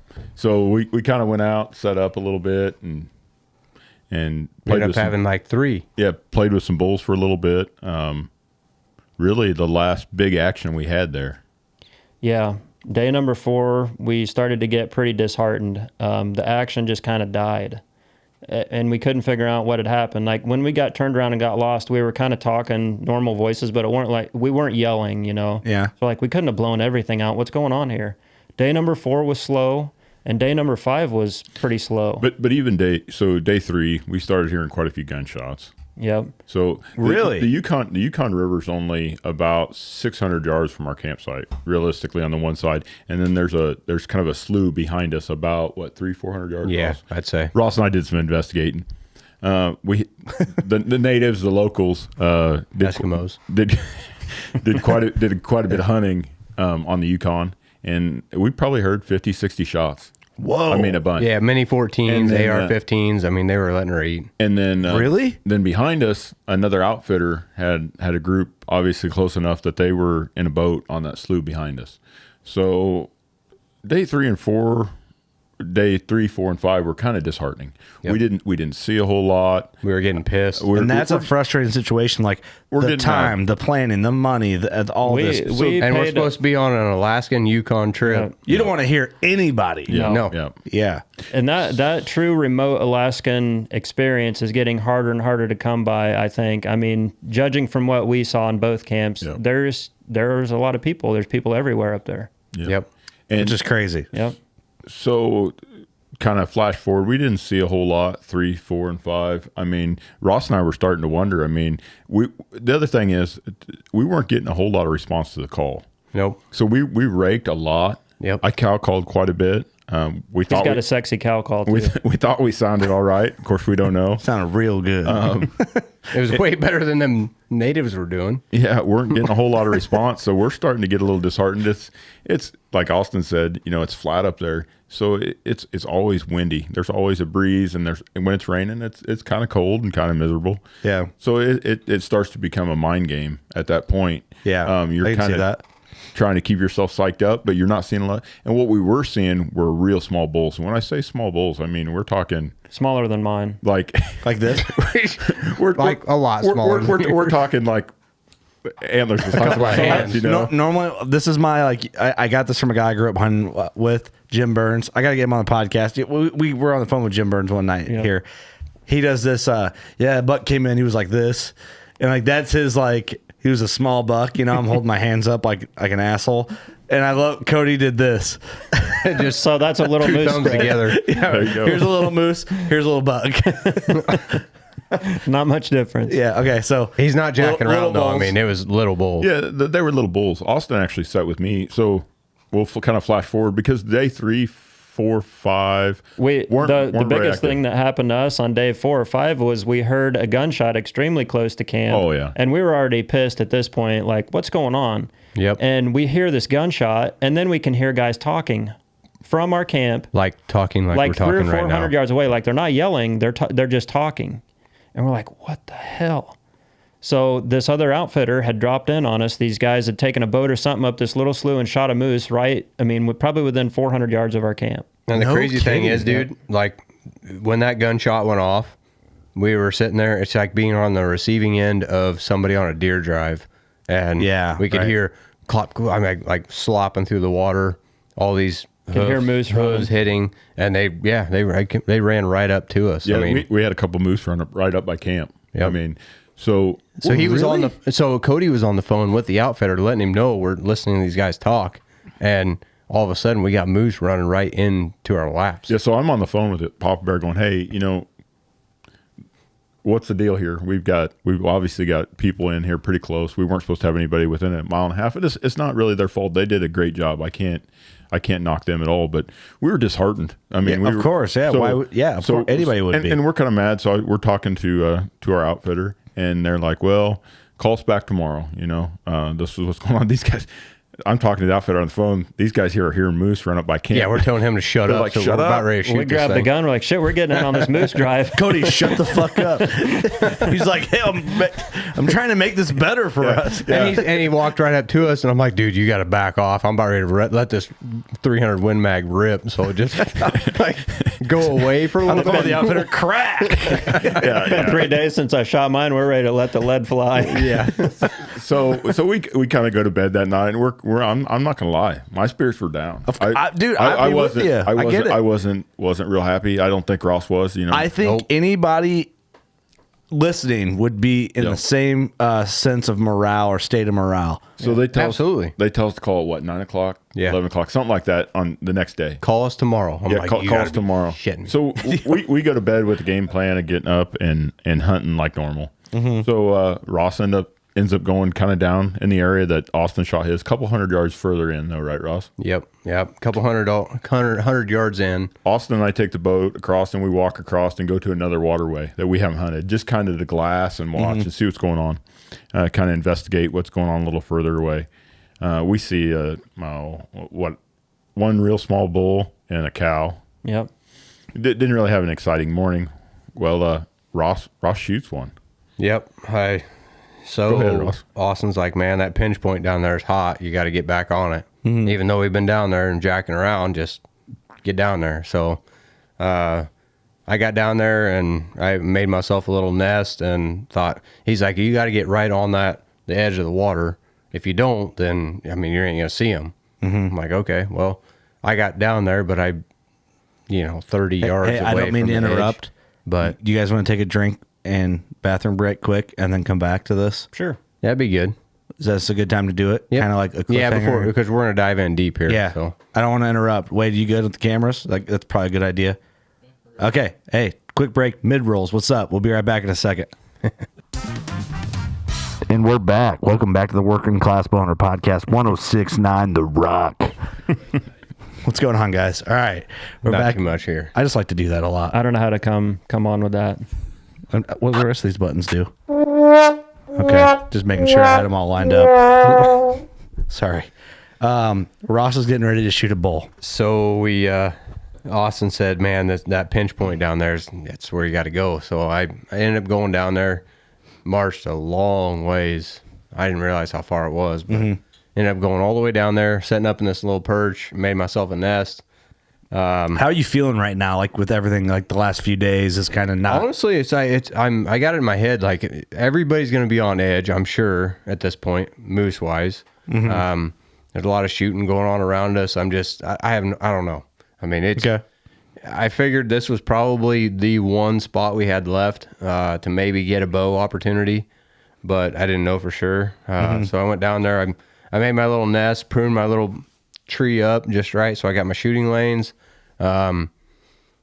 packed 2 little dude wipes and took a shit, and thank you for that detail. Got that out of the way. Right, of course. Literally walked right back up there, and I hadn't been there 10 minutes, and I hear slosh like a big old whoosh. I'm like, damn, that's like straight up hoof in the water. So I start kind of poking my head around, looking, and I could see right through the bush.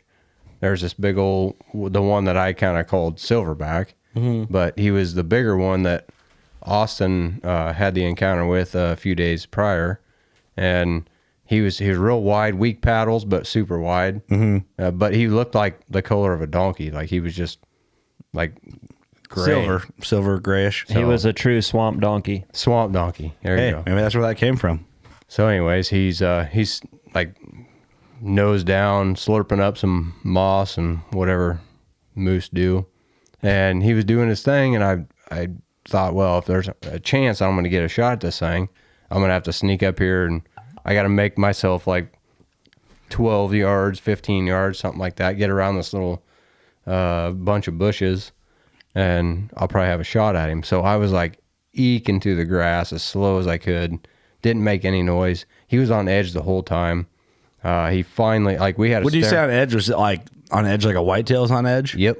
Really? Just like a whitetail. I mean, he was on edge, looking over his shoulder the whole time, looking my direction, and the wind was in my face. But he was like constantly looking downwind. Yeah.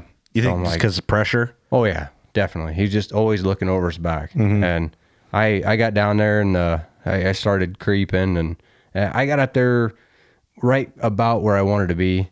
And he finally picked his head up and looked. I mean, he was staring right at me for 10 minutes ahead of that, but he put his head back down, and I'm like, well, sweet, this is good. He's going to just start moving into position. I can get a shot at him.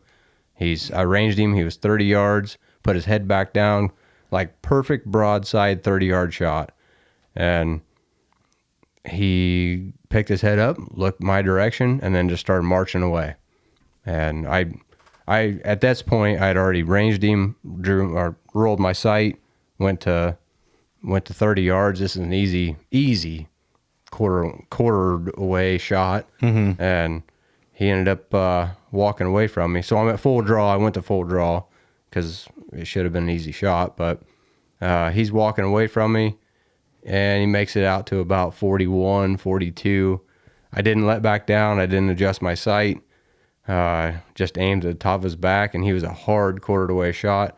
Let it rip, and I hit him right behind the shoulder, and it was way low. And I knew right off the bat, I'm like, Jiminy Christmas, I just blew that shot. But like a nick low? Like I wanted to hit about 6 inches higher than where I hit. It would have been a heart shot, but 6 inches higher would have been a heart shot. Yeah, 6 inches higher. But I think I hit him brisket. Just meat, flesh wound, basically. Yep. So he took off, and about, I don't know, he made it 50 yards, spilled some pretty good blood. I messaged Austin on the Zolio. He didn't have his phone with him at the time, but I ended up going after him on my own, waiting on those guys because they were over in another spot. But ended up waiting on him for a little bit, and I'm like, fuck it, I gotta go.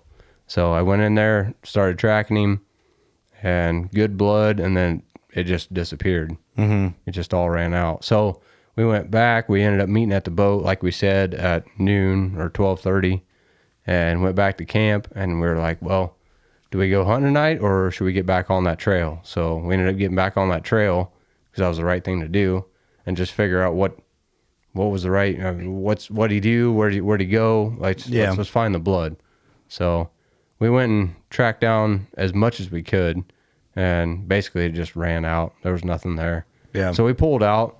We went back. Sounds like a flesh wound. We actually called the outfitter and let them know that we had hit an animal, because they said, communication's key. So if you do hit something and you can't find it, let us know. We'll fly in and try to look from the plane. And we saw them. They come in, what was it? I don't know how long after we called them that they were in there. I'll back up just a little bit. So we were supposed to call the outfitter from day 5 because we'd had the interference and stuff. We were supposed to call the outfitter at like, I don't know. We'll call it 1 o'clock. Yep. So we call the outfitter at 1 o'clock, and now the whole tone's changed. Hey, we got a moose hit. So instead of talking about the issues we were having, should get out of here because we've had lots of shots. I just shot a bull. So, so they're like, man, fuck you guys. Now we've kind of moved over to, well, we've got a moose hit. Can you help us out? Because they did say spoilage and everything else is a huge deal in Alaska. So they want you to contact them, and they'll come in and fly some circles and stuff, because if basically Ross would have been done. Yep. So he drew blood without them coming in and doing a flyover, unless they can verify there's not a dead moose somewhere. He's done. Yeah. So we talked to them. They're like, well, we can't get a plane until the next day. So we're kind of bumming. We're like, well, okay, we're down. So that night we decided to go out. Well, we just walked out after trailing this bull and couldn't find nothing. We went back to camp, and then we were like, well, we got to go hunting tonight. Yep. And Cody, you're obviously the one up because you haven't had your opportunity yet. And what the hell? We just got out there, and then all of a sudden. Yeah. We talked to the outfitter. Wasn't gonna have a plane until the next morning. I decided I'm just gonna take the rifle, go out, sit by the water, see what we see. Go out there. Austin and Ross both joined me pretty short after. We see a really nice, the biggest bull we've seen in the whole trip. Probably he was a mega. He was a mondo. Clear, probably 500 yards from us. Well, in about the exact same spot where Ross had shot his moose that morning with the bow, probably within 50 yards of that exact point.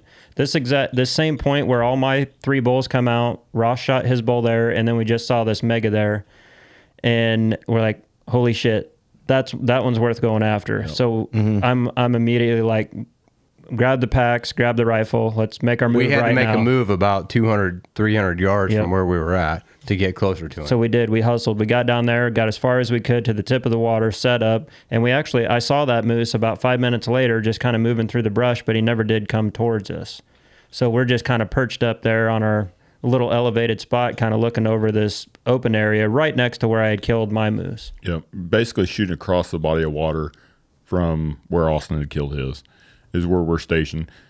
We sat there, a couple of hours. Mm-hmm. Well, in the time, our outfitter brings a plane in and flies over for Ross's moose, which we didn't know it was him. It was a different plane than they'd flown us in. I'm upset. Right after we saw this mega giant, there's a plane flying over. So the best moose we've seen the whole trip, we got a plane flying over. And then the outfitter that set up behind us, they fly in 3 times. So they're taking hunters and gear and meat out of the field. So at this point, like, this is the perfect opportunity. We got a giant working his way towards us, and Cody is losing his mind, pissed. Yeah. Yeah, I'm not gonna lie, I was mad. So, like I said, the best moose we've seen the whole trip. We're kind of in position. Yeah, we can't get a moment's peace. I mean, and so we sat there for a while, and we're calmed down, and we sat there probably a couple hours, and we see 2 bulls, but we don't really have a clear view. We can see them in the brush. They're moving, so we had some shooting sticks, and what were they? 30 inches tall, Ross? Oh yeah, they're junk. I mean, they're just little shooting sticks. But the grass was 30 inches tall. So we're set up right on work, not for me, right on the water's edge, and then on the other side of the water that we're on, there's brush right on the edge. Mm-hmm. That brush Austin had set in and shot his moose, actually, which is probably 4 or 5 foot tall. Yep. So we're sitting there, and these moose are moving. So I kind of get in position. This is. Everything's happening pretty fast because Ross and I were just kind of, sitting below the grass, and Cody's watching. He's like, moose right there, and he's scrambling to get to the gun. And then Ross and I get the binoculars up, and we're watching, and I'm watching. I'm like, okay, the right one's not that big. The left one's the bigger of the 2. So I'm kind of calling for him because he's not really trying to judge. He's just trying to get on the gun and get ready for the shot. Yeah. So then I get my binos up, and I'm like, oh, yeah, he's right. I mean, the one on the left is the one that you want to shoot for sure. And there's really only one opening. Mm-hmm. So what was that? Probably a 20, 50-yard opening there. 20, I would say. So you got to make your decision. Yeah. So we're watching these bulls, and they're kind of playing around, kind of some pre-rut stuff, mixing antlers and stuff a little bit, and they're moving up. And the first one steps through, and I'm kind of trying to see him in the scope, but I'm having a hard time. The crosshairs are right at the brush line, and so the second one gets up, and Cody said, "I can't see him." And Ross and Austin are like, "Shoot him." I'm like, well, every time if you can't see him, you better fucking see him real fast, dude. Hey, how about you see him real fucking fast here? So finally, I get a scope full of brown, and I'm like, okay, boom, Turbo. And none of us were ready. I mean, just rung our bells. And that 300 Win Mag goes off, and just our ears are howling. I was about to pull the binos up to my face, and I'm like, come. So it's like, hit him again. Shoot him again. Cody's sitting there trying to look at him through the scope. I'm like, rack another one. Get him again. Let it eat. So long story short, I pumped a couple out and stood up and shot him again, and he didn't go, 15, 20 yards. It wasn't very far. But and Austin watched him lay his head down. Yeah. And we were, How far a shot? About 200 yards. Oh, nice. Yeah. Awesome. So it was, we ranged it. It was like 240, 260 to the trees, and he was this side of the tree. So awesome. Somewhere around the 200 range mark. But like I said, pretty excited, pretty happy. Like I said, it definitely upped the tempo. We got in there. Austin and Ross actually went and got our Pro Pioneer, our boat. That was fun. We made him stay right there. Yeah, they're like, don't leave in case he gets up. I'm like, hell, he's down. He's not getting up. I shot him 12 times. Plus, we'd already been in the Pioneer several times, and we're like, dude, 3 guys is too much. Let's just get 2. And you guys took off, and you guys were like 360. Hey, we didn't do one 360 on the way down. We were like turbo mode the whole way down. Yeah, so they're rolling down towards me. We get in the boat, and I'm excited, of course. And, it was an easy walk up to him. Like I said, we knew right where he was. Where that bull dropped and where I shot my bull was within 50 yards. Yeah. And it was funny too. No kidding. Yep. I'm trying to go through those pictures. We ended up caping that bull. I don't want to fast forward too far, but the next day we were waiting on the plane, and Austin's like, I'm sure my arrow is just right over here. And we ended up marching over. I'm like, oh, here it is. No, who's kidding? Really? It wasn't, 30, 40 yards? The first arrow that he shot at his bull, we picked her right up. How stoked were you, Cody, walking up on that thing? Oh, I was ecstatic. I'm so happy with that bull. I can't even explain it. Like I said, he's not huge. His paddles aren't huge. He's got a lot of character. Yeah. But just the experience, being with Ross and Austin, like I said, the whole experience. These guys, when I say I couldn't have done it without them, I mean, these guys were in it as much for my bull as they were for their own. That's the guys you want to go on a hunting trip. And that's how it is on this trip. I mean, it's a group. It literally is a group trip. Yep. It's a group effort. You gotta want to see your buddies kill bulls too. For sure. Yeah, absolutely. And the biggest thing to take away from this whole trip is all three of us were fortunately and we were all very fortunate to all get bulls and bring them home. Mm-hmm. I mean, there was a couple of times even before Cody killed his, we were like, this spot is screwed. I don't know where we're going yet. I don't know if we're even going to get bulls. Like, we might only come home with Austin's bull. Yep. And I think we said several times amongst the two of us, like, well, I hope Austin's willing to share his meat, because we're going to get hungry when we get home. We're going to need some of that moose meat. That was kind of the agreement. This definitely upped the tempo kind of the hunt again. Of course, anytime it's a kill. And we just saw that giant. The biggest bull we'd seen the whole trip was on day number, what was it, 6? 6, yeah. 6. So 6 was an exciting day. I mean, Ross shot one. I shot one. We saw a big bull.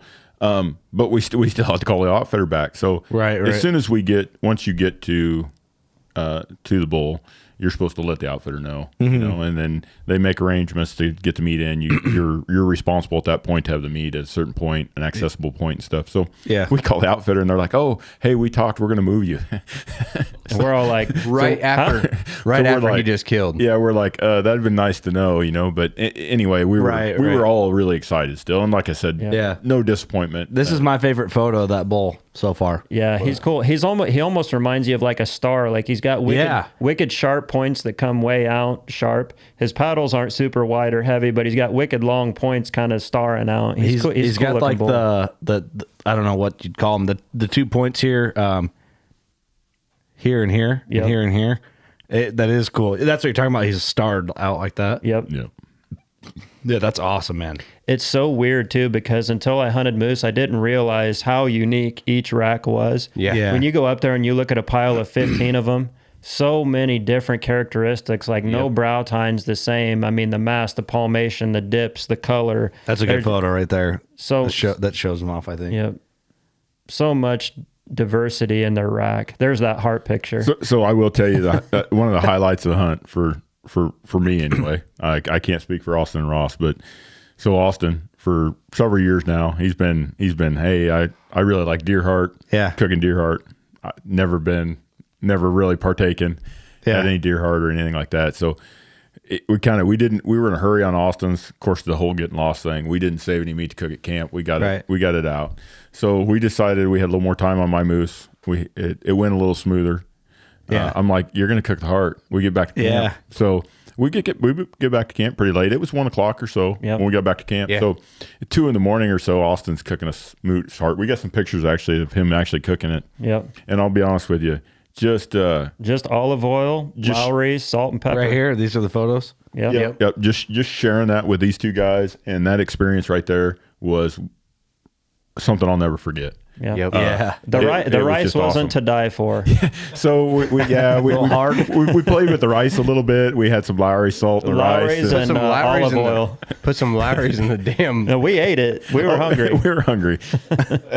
But the heart was awesome. Like I said, Austin did an awesome job with it. And, I think we ate about half of that heart, and that was a big heart. I'll definitely recommend anybody that hasn't tried it. Yeah.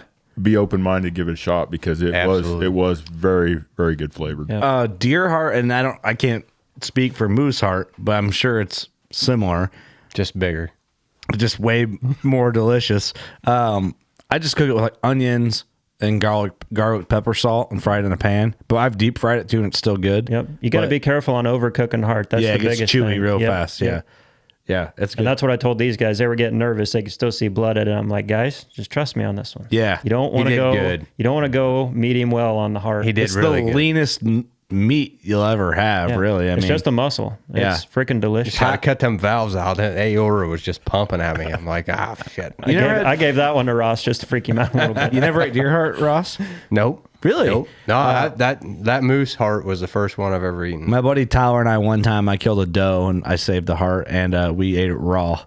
Not the whole thing raw. I can say, damn. We ate a piece of it raw. Like I was like, you want to try some of the? I had it cut up on the plate. That's like some Dances with Wolves. That's what I was going to say.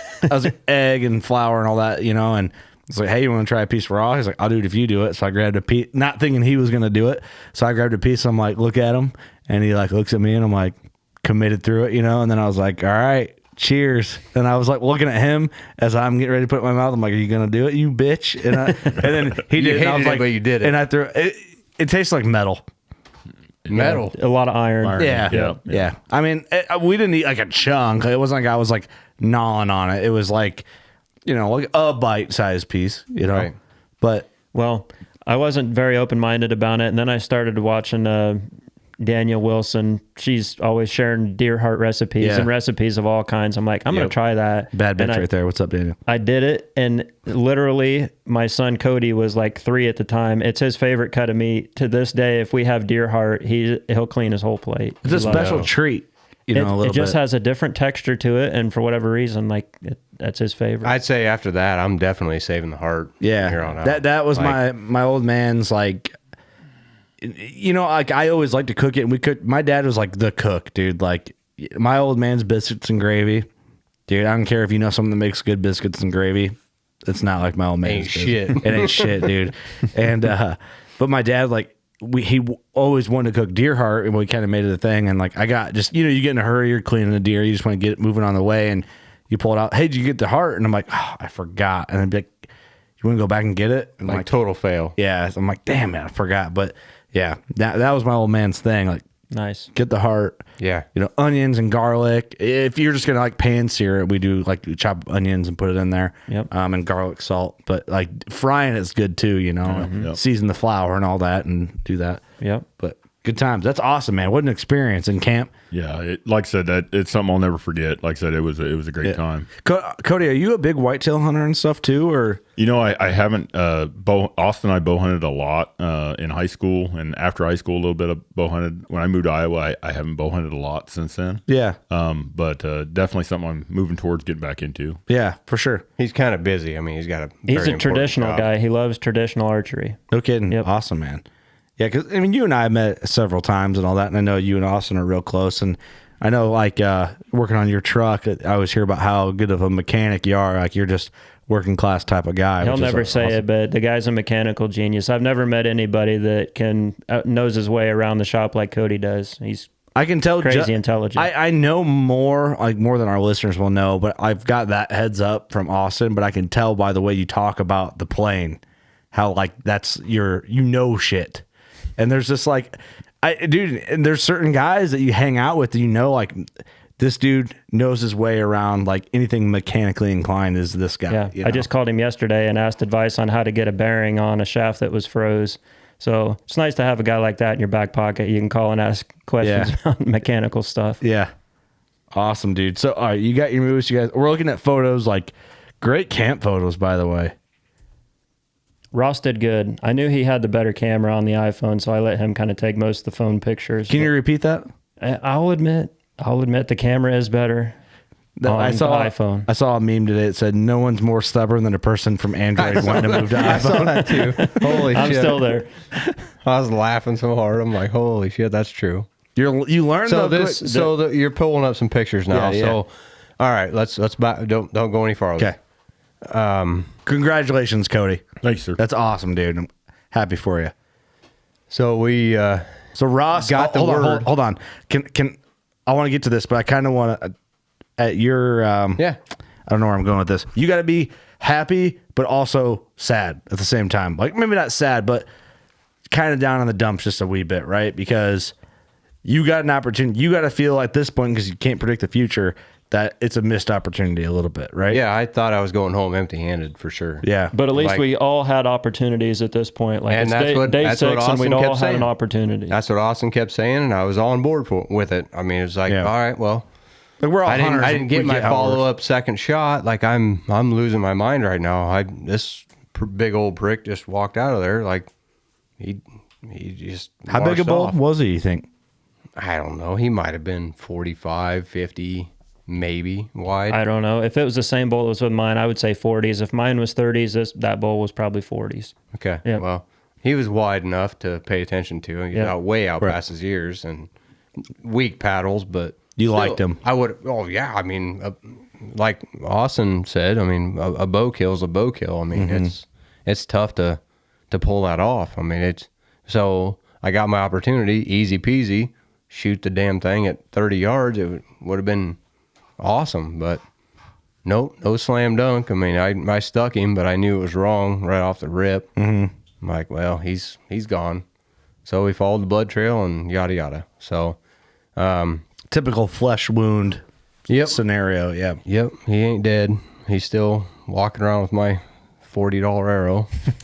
So on an uplifting note, at this point, we'd broke Cody's down. He's flown out, and now it's like time for some more work. So everything in Alaska's work. Yep. So now we get to break camp.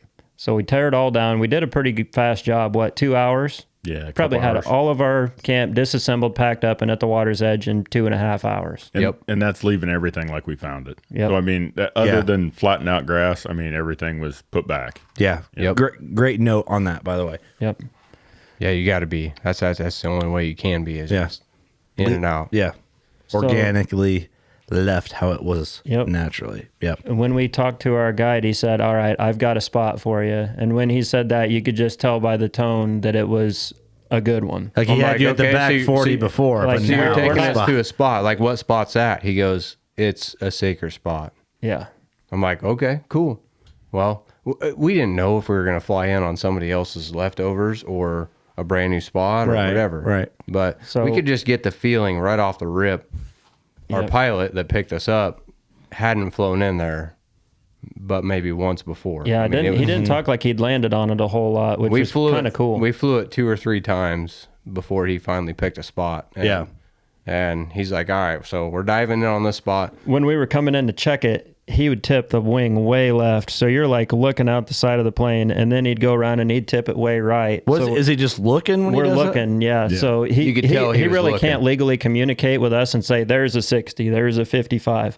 But he can tip the plane and let you look for yourself. So when he starts tipping that thing, you know to look out the window. You're looking down, and we were seeing paddles. Yep. Like, there's one, there's one, bull, there's one, bull. There's one. We're kids at Disneyland going, Mickey! You know, I mean, Mickey! Look at that fucking Mickey right there. Right. Yeah. So he's just doing that to get the wing out of the way so you can see. Yeah, he's just tipping it down so you can look. Sketchy. So we're flying in. So we're flying in, and we can see all these bulls laying all around. And he's kind of stressing. He's like, man, I don't know how I'm going to get in here. He's like, how am I going to drop you guys in the middle of all these bulls? He was worried about, there's so many bulls he's worried about because we're landing right in the middle of them. And he's like, all right, so the third jump, circle, guys, jump. So like parachutes. So like the second or third circle, he comes pulling around and he just starts diving in. And he's like, we're going to go in stealth mode. And he just pulled the throttle all the way back. And we damn near just killed the plane. It was like, pup. The cam just, jack. And you can see from the back seat, the nose of the plane just goes. And you can feel it in your belly. You're looking straight down, and here's the body of water. And the body of water, we're coming in hot, right? Yeah, we're coming in 80 miles an hour. And we're dropping, and the body of water curves and goes around a beaver dam.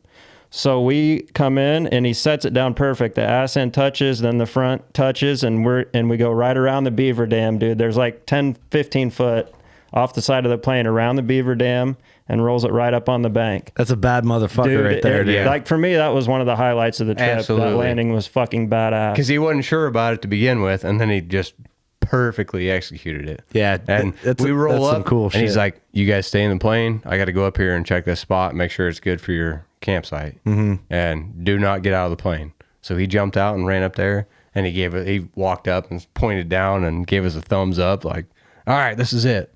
I think we were speaking in sign language at that time because we knew there were just bulls all around us. Right. Yeah. So you guys are throwing gang signs at each other and knew what was up. Right. I like it. Yeah. So he's like, just be careful, be quiet, just unload this plane, get it all set on the beach, and then I'm getting the fuck out of here. I got to get out of here. You're in the bedding area. Yeah. I mean, they were just bedded like right there. We could see. If you were a public land guy in the Midwest, there's just milkweed everywhere right now. So Judd McCollum's just making hate videos in group forums on Facebook. You guys see that video, by the way? I missed it. Oh, you didn't get my joke then. I'll show you after. You got to watch Judd's milkweed video. I saw it, but I couldn't hear the video, hear the audio. It's gold. It's hilarious. So, if you haven't seen it, go check it out. Back to the story. So we end up getting launched right there. We unload all of our stuff, get up there and so I went down and blew up the boat. Austin and Cody set up the tent, and we can't hunt the day that we fly. So we know they're close. We're gassed again, right? So we hadn't slept from the night before because we got Cody's bull out, cooked moose hard at 2 a.m, like fucking tired again after breaking camp. Yep. And tired again, but excited, right? Like optimistic for sure after seeing what we saw on the flight in. Yeah. Half-ass pissy. I mean, Cody didn't get the news that we were going to move to a new spot until after he just shot his bull. I can get that vibe a little. I don't think I think you weren't pissed. And I was kind of frustrated that we hadn't got the call 2 hours earlier, but it was what it was at that point. No, at that point, I wasn't frustrated. Yeah, you probably had a feel of like accomplishment, relief. You're happy. You're probably excited for Ross that he's getting like this fresh vibe, which that's the best. I guess that's the best thing at that point that you could do was be happy for the guy that still has a tag in his pocket. But I should have been called off because I already drew blood. To be honest, I mean, I felt terrible about that. Guilty bull. Or something like that. Yeah, guilty. Yeah. Like I just stuck a bull. Like I should be staying on that bull, but they're so damn tough. They didn't. It's a flesh wound. I had no reason to believe that bull was hurt or dead or anything, and then we confirmed it with a plane flying over. But but still, I mean, to get moved to a new spot after we had all those struggles. I mean, at that point, it was a big deal. I mean, I felt bad. I felt bad for Cody because we were. I mean, I'm not going to put it lightly. I mean, we were trying to kill whatever was available at that point. And we did see the big one, and right before Cody ended up shooting, but the bottom line is we hadn't seen a bull that big up until that point, so we kind of just played it out. But ended up getting moved to a new spot, and we ended up landing, got set on the beach. They set the tent. I blew up the boat, and then we can't hunt the rest of the day. Guess what walks out? I can hear him sitting out there just racking his horns against the trees, grunting, groaning, and shit, he must have been like a 45 to 50-inch bull. I mean, he was beautiful. Big paddles. Good footage of him. Huge, yeah, good footage. Can I find that on here? That's it right there. Yep. Oh, this is the bull. If you click ahead, you'll see there's a video of him too. So I'm just taking obviously pictures. We can't legally shoot this bull. It's the same day we flew in, so we just had to watch this bull stroll by probably 70 yards. Yeah, 60, 70 yards. We're sitting out of the tent watching this bull just 70 yards from us. But as soon as we landed and things cooled off within an hour or two, you could hear, oof, no shit, and raking and cows, and we were seeing cows and calves. I mean, there were just moose everywhere. We got in our tent, and all of a sudden it was just like in the evening when the sun was going down. Almost. No, this is the takeoff. This is the takeoff of the plane. Yeah, back up. Anyways, we're sitting there just chilling out. At 3:00 in the afternoon, this big old boy walks by. I'm like, oh, I could just shoot him right now. This would be easy. Guys, is this cell phone footage, Ross, you have of him, or GoPro? Yeah, it's cell phone. All right, I'm trying to find it. You were close on those pics. It would have been right after or towards the end. But he's sitting there just, hot to trot, full rut, ready to rock, and walking through, and then he ends up swimming across the water, which was awesome. It was awesome. He ended up shaking off like a dog, which is super cool. Just water shaking everywhere. I'm trying to find the We were just getting here. a different vibe from this second camp load. Yeah. Like the bulls, when they were like in the rut, I'm saying these bulls were in the rut, you could hear a difference in the grunt. Like it was a longer grunt and it had a kind of a quavering tone to it. Yeah. If it's not that one, it's the next one right after it. Nope, it's the one after it. This is it, isn't it? It's the one after See the it. mountains in the background? Must have taken 2. That's the one There right he there. is. Watch him walk out of that water and shake off. It's crazy. Look at that big old bastard. I'm telling you, it was killing me not to put an arrow in that thing. I mean, he's right next to camp. We're literally sitting on chairs right in front of our tent. How far is he right here in the Oh, he's 60, 70. Like, just begging for it. Watch this, right behind the tree. Like a dog, just... Whoa. Yeah. 1,500-pound dog. And then he just marches off. I mean, he was cock locking ready to rock the whole time. Damn. Just a big old boy that's full rut, just marching around, letting everybody know who's boss. So it's a horrifying animal if you think about it. So anyways, we get there. I mean, that was the end of day 1 flying into the new spot. What was that, day 7?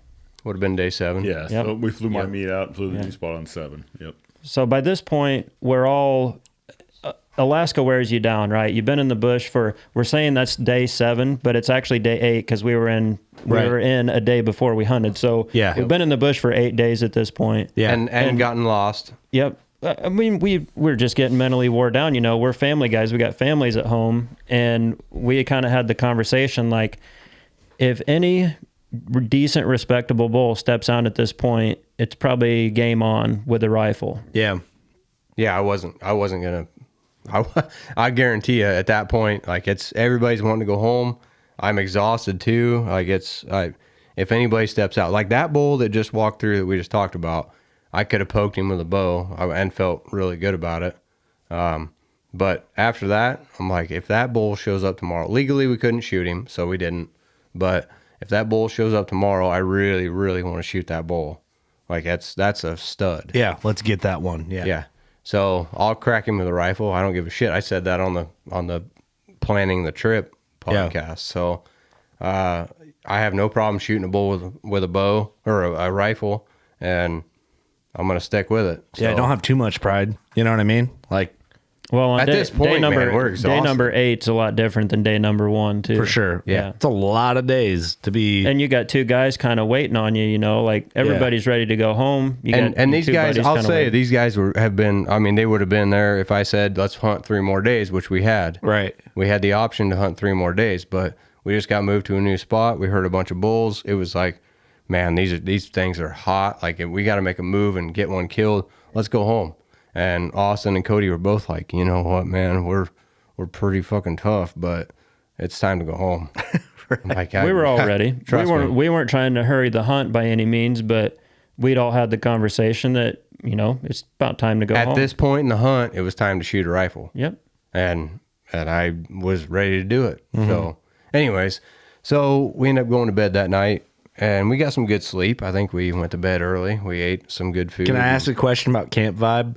At this point, are you guys bullshitting until you guys fall asleep, you know? Or is it like, all right, night? It's getting a little drier. A little more dry? It's getting drier, but every encounter changes everything, too. I mean, our night talk changed by the encounter. So our night talk ahead of this, before getting moved to this point, dried up pretty quick. I mean, it was like night, bye. Like, I'm done. Yeah, I get that. But then we got to this new spot, and it fired Austin and Cody up big time. They're like, holy shit, it's like Jurassic Park out there right now. Mm-hmm. I mean, we were laying in bed at dark, and you could hear bulls raking and grunting and cows calling. I mean, really? it was like nonstop. We couldn't go to sleep, and fucking beavers slapping their tails on the water, keeping us up all night till midnight. But yeah, there was a lot of action going on right out of the rip, which there was the first night that we got in. The first couple nights in our first camp was hot too, but this camp was just, we could see the caliber of bulls when we were flying in. We just knew we were landing in a hot area on the second one. It was a lot different. If we would have all had a full 8 or 9 day hunt in that second spot, we'd have walked out with some dandies. All three of us. Well, I don't get why they didn't put you there initially. Well, that would have been nice, but for whatever reason, they didn't. Yep. And I said, so we went to this number, this KVAC number. No, we're not doing that again. And then we went to the second. We're going where I would, if I come back, like that's the one. Yeah. All three of us want to be in that one right there. Mm-hmm. It was obviously hot.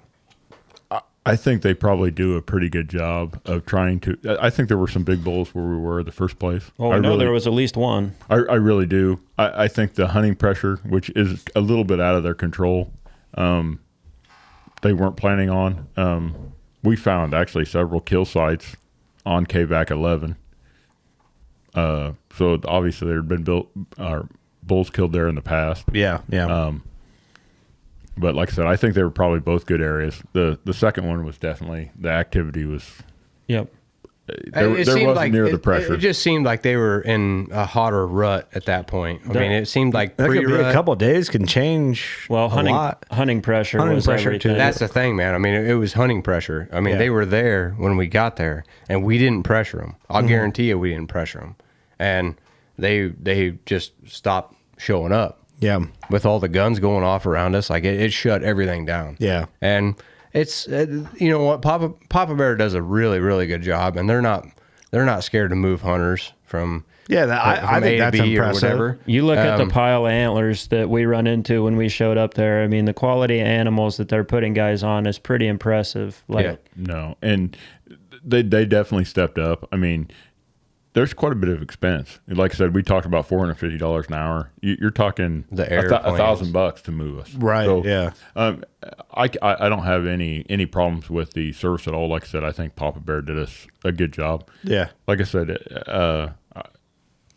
bad circumstances with the natives and things. I will say this: if Papa Bear listens, moose hunt's always been on my radar. Now that you guys have done this, it's more on my radar. Like next 5 years. I think this will turn a lot of people on to wanting to go up and do a moose hunt. And I think I would go. Like if you guys are like, hey, you guys want to go, and I want to go in 3 years. So don't get us wrong here. I mean, we're kind of talking about how rough the first place was, but the bottom line is, I think they did a really good job, and they took care of us, and they're really, really good. I mean, there's nothing wrong with these guys. Well, what I was getting at, if I was like, hey, I got to kill a moose, with my bow, I want to.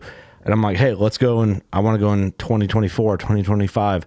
And you guys are like, hey, let's go back to Papa Bear. I'd be like, okay, let's go. Yep. You know what I mean? Like, I don't think I'd hesitate over them. No, I wouldn't either. What was impressive to me was to look at, they never gave me a success rate, but when you look at the number of hunters they run through, what'd they run, 50 or 60? 58.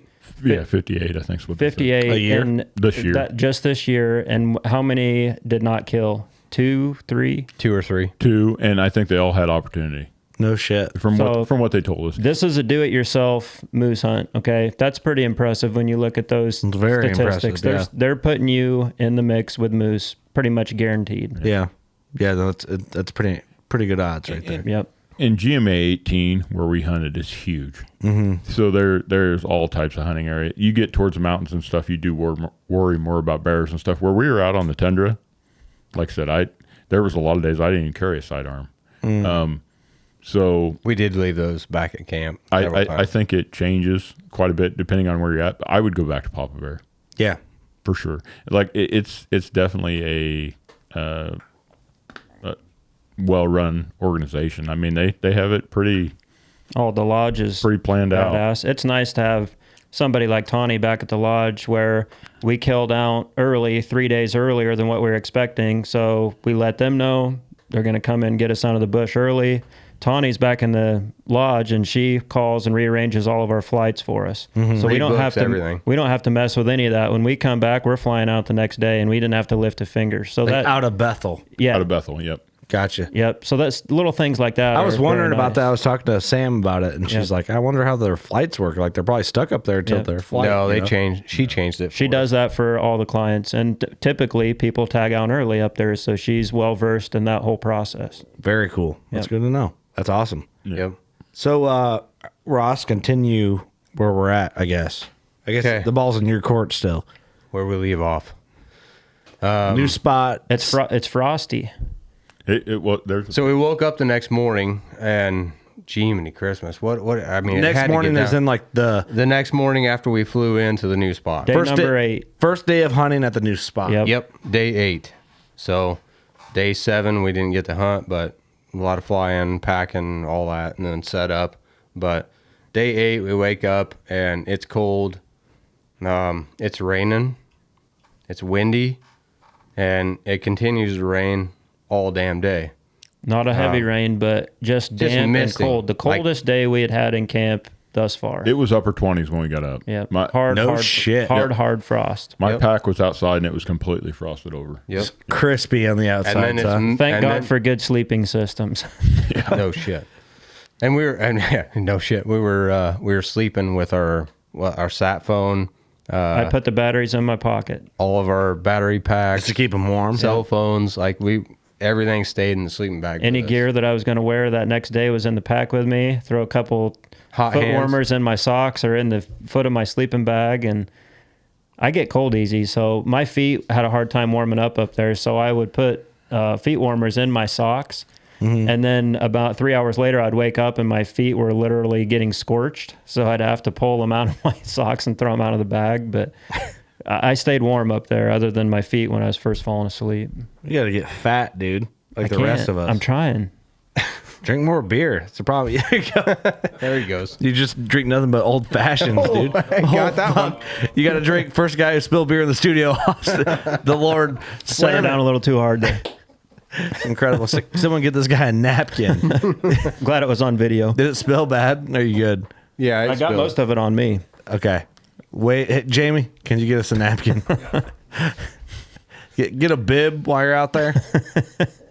So we ended up getting up, and it was colder than hell. We got out of our little tent, climbed out of our little rain sleeve, whatever it was, on the front of that tent, and vestibule. Yeah, something like that. Anyways, we got out of there and started the day just trying to figure out which way we were going. Yeah. How are you feeling mindset wise right now? Not good. Not good. I mean, we were good, but because we just come off of the night before, hearing moose raking antlers and going like hell. But right. No, that morning it woke up. We woke up real quiet. There wasn't anything going on. It was dead. I mean, we sat there at the tent. Go ahead. I was just going to say, we were pumped going to bed. I mean, it was, I think Austin said it earlier, it was Jurassic Park when we went to bed. I mean, there was raking on 3 sides of us. We heard some of the best actual cow calls that we'd heard. We heard all kinds of grunting.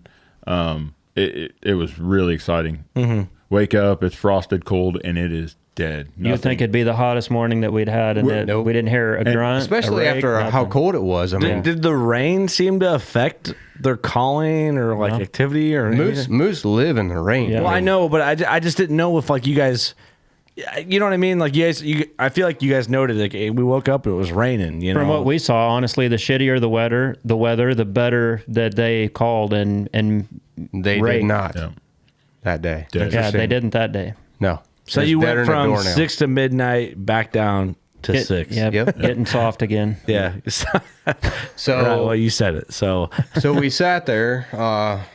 We sat there from daylight until we made a little breakfast at 10. We ate a snack or two ahead of time, but made a little breakfast. Sat there until Cody took off at 2 o'clock, 1:30. Yeah, I went and sat till 4:30 on that point, kind of watched stuff. Yeah. So he ended up taking off and going clear out to a different point, looking over this slough that kind of split off, kind of wide off. And he's like, "Man, I'm telling you, this is a good spot. So I'm gonna go watch this for a little while." I'm like, "All right, well, I'm gonna sit here right here and I'm gonna watch for a little while and we'll see what happens. I mean, surely we're gonna see somebody come out." Yeah. So the two of us sat there and just stared everything down, waiting on somebody to move. And the moose you could hear the bulls out there just raking and starting to make some noise later in the afternoon. He said he was out there till 4:30.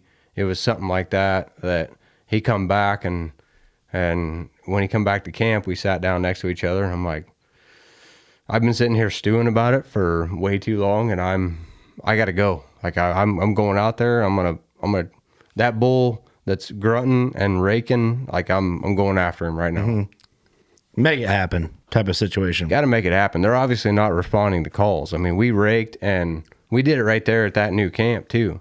Like at camp. Mm-hmm. Yeah. Oh yeah. Paddling, just running the paddle up and down. I don't blame you for how big they are. If you can get one 50 yards from camp, and crack them, I was pumped about let's call one in out in this open. And I'll be honest, like earlier when I mentioned, like I thought it'd be this big canvas type tent. That's what I was expecting, like a fucking base camp. You know what I mean? Like where moose kind of know the camp is there, and they're all 500, minimum. The way we set this camp up, like they didn't have a clue we were there. And obviously that moose the night before. That's not what I had in my mind thinking about you guys in camp. So the outfitters are from Michigan. So when the Illinois boys rolled into town, they're like, treat this as your tree stand. And we took that to heart. That's an interesting way to word that. Yeah, we tucked our camp in super tight, so because they knew the Illinois guys automatically know more about killing deer than the Michigan guys. And then right. I'm kidding, Michigan, settle down. So they spoke to us in terminology that we would love understand. Michigan. So we tucked it in super tight. We never started a fire. We were quiet. We tried not to bang the pots and pans around. I mean, we treated it like we were going to kill a moose out of our camp. Okay, makes sense. Makes sense. Yeah. I mean, I think that's going to put the odds in your favor. It was a hanging camp. What's that? It was a hanging camp. I don't want to say banging camp because I don't know what happened, but not a hang and bang. Don't ask, don't tell. What happens in Alaska stays in Alaska. So we didn't do that, but we did. Ross stayed straight the entire time. Strong will you got there, Ross. Strong will. He's blushing. He's blushing. Fuck. All right. So anyways. Ross is getting pissed. I was having a good time. Back to the story. How we were having a good time. So anyways, we were chilling out, and where the fuck am I at right now? I got him all flushed. No, Ross was just saying, we're kind of mid-afternoon we'd been in the previous spot about 6:30 was pretty hot for us. Mm-hmm. So it's getting 5 o'clock or so. Yep. And we were kind of talking about a game plan for tomorrow, actually. Yep. We're talking next day, and we're looking past that afternoon. Yeah, we were about over it. We're going to have to get aggressive. Yeah. And I don't know how well you know Ross, but anybody that knows him, I mean, he's aggressive. Get in there and get it done. And next thing I know, we talked, and we're like, well, we're going to have to get aggressive tomorrow and go in. We start hearing him raking. We're going to have to go in after him. Yeah. And it wasn't, half hour later, Ross was like, you guys stay here. I'm going. Yeah. And so I got a little pissy, and I stood up. Stealthy slither and kind of worked down there. And so I stood up and I started camp. strapping on all my stuff. I'm like, all right, you guys are staying right here. When you hear a gunshot, come looking for me. No shit. And I love it, dude. I love it. I said, dudes, I'm out. So I don't know. I ended up putting all my stuff on. I don't know if anybody's seen A Bug's Life, but I love that movie. Watching it with the kids. So when Flick's in the beginning and he's just like rolling out, flying off the stupid fucking leaf. And he's like, so long and farewell. And he ends up slamming into a rock. So I left camp. This is stupid, but it's kind of funny. It makes me laugh. So I end up walking out of camp. I'm like, see you guys, like a badass. Like, see you later. I'm out. Rolled down the hill. Had like a 2.5 foot jump to make across this little creek. No shit. It was like 3 foot deep. I put my waders on, thank God. And I went to jump across this thing. I had all this weight on my shoulder with a gun and all my pack and everything else. I went to hop and I was like, oh shit, I'm way up short and just right in the water. So I felt like Flick slamming into that rock. Did you guys hear it? Yeah, it was like 10 yards from camp. They got to hear it plain as day. That's awesome. I'm like, fuck me. Son of a bitch. We're watching him go into the great abyss of Alaska. And he gets about 4 steps in. You guys were like watching it. Oh yeah, dude, it was literally right next to camp. Like that's fucking great. I'm like, see you fucking later. So, anyways, great start. Pulled my composure together, and I got up and I started walking, and I was going real nice and easy. Did you say anything when you got up? I gave him the wave. Ross got up. Fuck you guys. Continued on his way. No, I didn't even turn around because I knew it was going to happen. You didn't say a word? Nope. That's even better. I just acted like everything was fine. Nothing happened. So I end up marching my way up. Like I could hear this bull raking from a long ways off. I'm like, bull's still raking. Yeah. Okay. He's still grunting, raking. Like, and it's crazy. Like Austin said earlier. I mean, these bulls just changed their tune from one place to another. I mean, we went to camp number 2, and they went from just woo, woo, whatever. Woo. Austin does it way better. Both pretty good. But they went from that to just more of a desperate, just gurgling the whole time. Anyways, high school kids. Yeah. Anyways, they so I end up walking up, and I'm thinking I'm getting closer. I'm about 300 yards from where I want to be, and this cow and 2 small little calves come out, and I waited for quite a while trying to get them out of there. They finally moved on. So I'm like, all right, I'm good. Well, we had seen nothing but cows and calves. I mean, there was moose everywhere, but we ended up moving up there. I ended up moving up there, and there was another cow and another calf, and the calf ended up coming up like 10 feet from me. Ooh. And I just knelt down on the grass like, holy shit. About to get stomped out, I just sat there for a minute, and we're I thought, watching you know it what? from camp. Oh, you can see it. Yeah. So I could just tell, like, this is a bad situation. I mean, I know what a cow coming out of the pasture is like, and when there's a wild ass cow moose with a calf, I'm like, oh boy, this is gonna be bad. So I stood up with this calf like 10 feet from me. I'm like, hey there, and he just takes off running. I'm like, oh, thank God. And the mama moose, the cow, she ended up taking off. And I'm like, oh, good. She's gone. Well, she wasn't. So I ended up walking up there a little bit farther, just creeping my way in. I had these Sims waders on, which they're loud. There's like swish pants. I mean, you're kind of swishing as you walk. Mm-hmm. And I get up there about where I want to be, and she pokes her head around a tree and looks right at me. I'm like, how far? 30 yards. Oh, shit. Danger zone. She's right there. I'm like, oh. So I just sat there and waited for a minute, didn't move, and she ends up taking off running. I'm like, damn it. Like right into where this big bull was just groaning and moaning like crazy. But ends up running off. I'm like, all right, whatever. I'm here. I'm just going to go ahead and move on in and get in my spot, and hopefully everything will work out. Because there was like 3 bulls grunting at that point. So I'm like, all right, if I blew that one out, fine. We got options. I don't know what he looks like, but I got options. So end up going in there, finding, so I walk past a scrape. So a deer scrape, everybody knows what a deer scrape looks like. There's an overhanging branch, nice little paw in the dirt. Well, I come walking up on a moose scrape, and I've never seen anything like it, but there's this hole in the ground, like 1.5 feet in the ground, a foot anyway. And I mean, digging and pissing in it, and it stunk so damn bad. And these guys got to see it after the shot. Yeah, it's kind of like a salt lick, but just piss. A natural, a natural piss hole. Yep.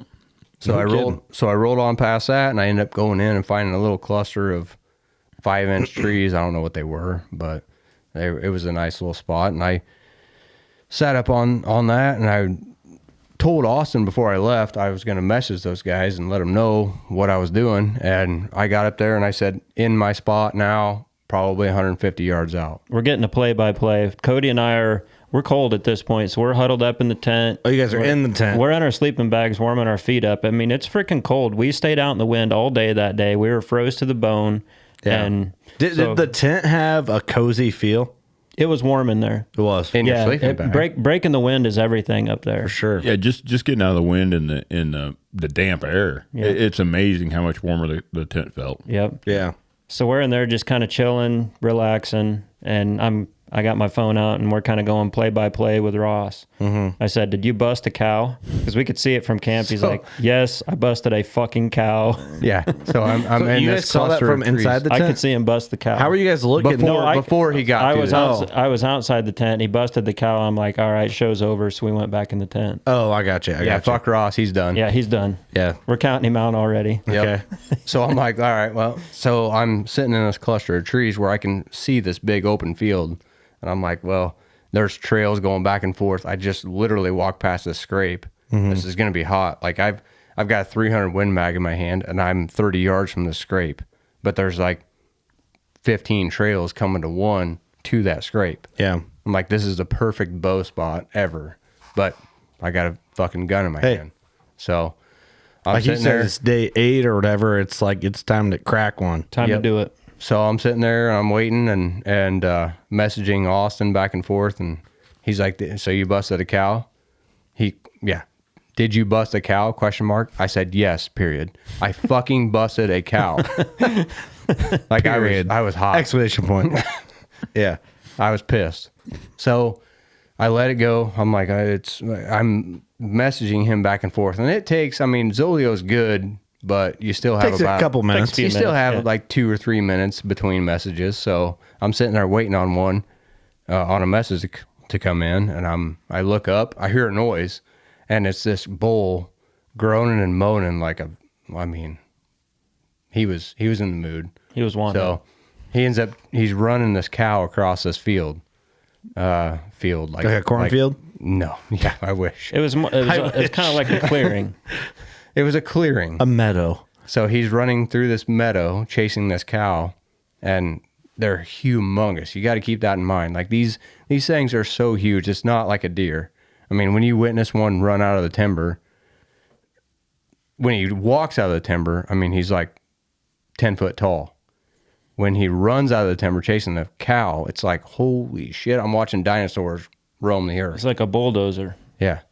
So I see this monster, I mean a mega, huge, running this cow across this field. I'm like, oh shit. So I threw my Zolio down, my phone down, and I took off running as fast as I could. I had the wind in my face, and I thought, it doesn't matter. I'm going to get up there as close as I can because he's obviously Occupied. So I'm going to get up there and just do the best I can and wait for him to come out, hopefully in 10 minutes, and get him shot. So Mega is rolling across there, run up there, made it 100 yards, 120 yards, jumping. That's like moguls on a ski resort, only covered in moss and dirt, and it's just like running through an egg carton the whole way. So I got up there, sat and waited. 10 minutes goes by. I can hear him down there just grunting and groaning and moaning and making all kinds of noise. And she ends up coming out. She didn't come out. The one I ended up shooting come out, and he was on the same trail, rolling right past me, 80 yards past me, 90 yards past me. I'm like, holy shit. So I ran up a little bit farther, ended up grabbing my shooting sticks, like I'm going to shoot this thing, planted him, and tried to get the shot off, and couldn't. And I'm like, you know what? Screw it. I stood straight up, flat-footed, and just shouldered the rifle and let her rip. No shit, just let her have it. Dropped him right in his tracks and went running up there. I had to make, run 90 yards through moguls, it felt like. Yeah. But I went running up there, and I had the idea that I was going to finish him off with my knife, but he he had his horns kind of moving around quite a lot. I mean, a lot aggressively, more than I wanted to. Vigorously. So I was like, better not. So I ended up pumping another one in him, and How far was the second shot? 10 yards. Oh fuck, right in there. Like right there. So I walked away from that shot, and my ears were bleeding, but that 300 Win Mag punches really hard. Yeah. Oh yeah. Yeah. So run me through mindset right now.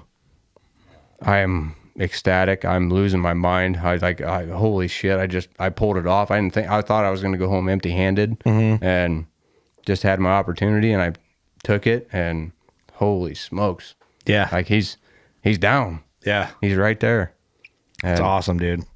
Oh, Well, this was about 500 yards from camp, probably. So Yeah, probably. okay, yeah, this is where I ask questions to you guys, and I'll just shut up and let you take it. Well, we were laying there in the tent, and I'm kind of going play by play. And the last text I got from Ross was, I am where I'm as close as I can get. He is right here. I'm like, okay, he's in the mix with So you him. guys are doing that. You guys are just listening. We're just kind of bullshitting, waiting, and pretty soon, kerwhammy. And I look over at Cody. I'm like, we're going home.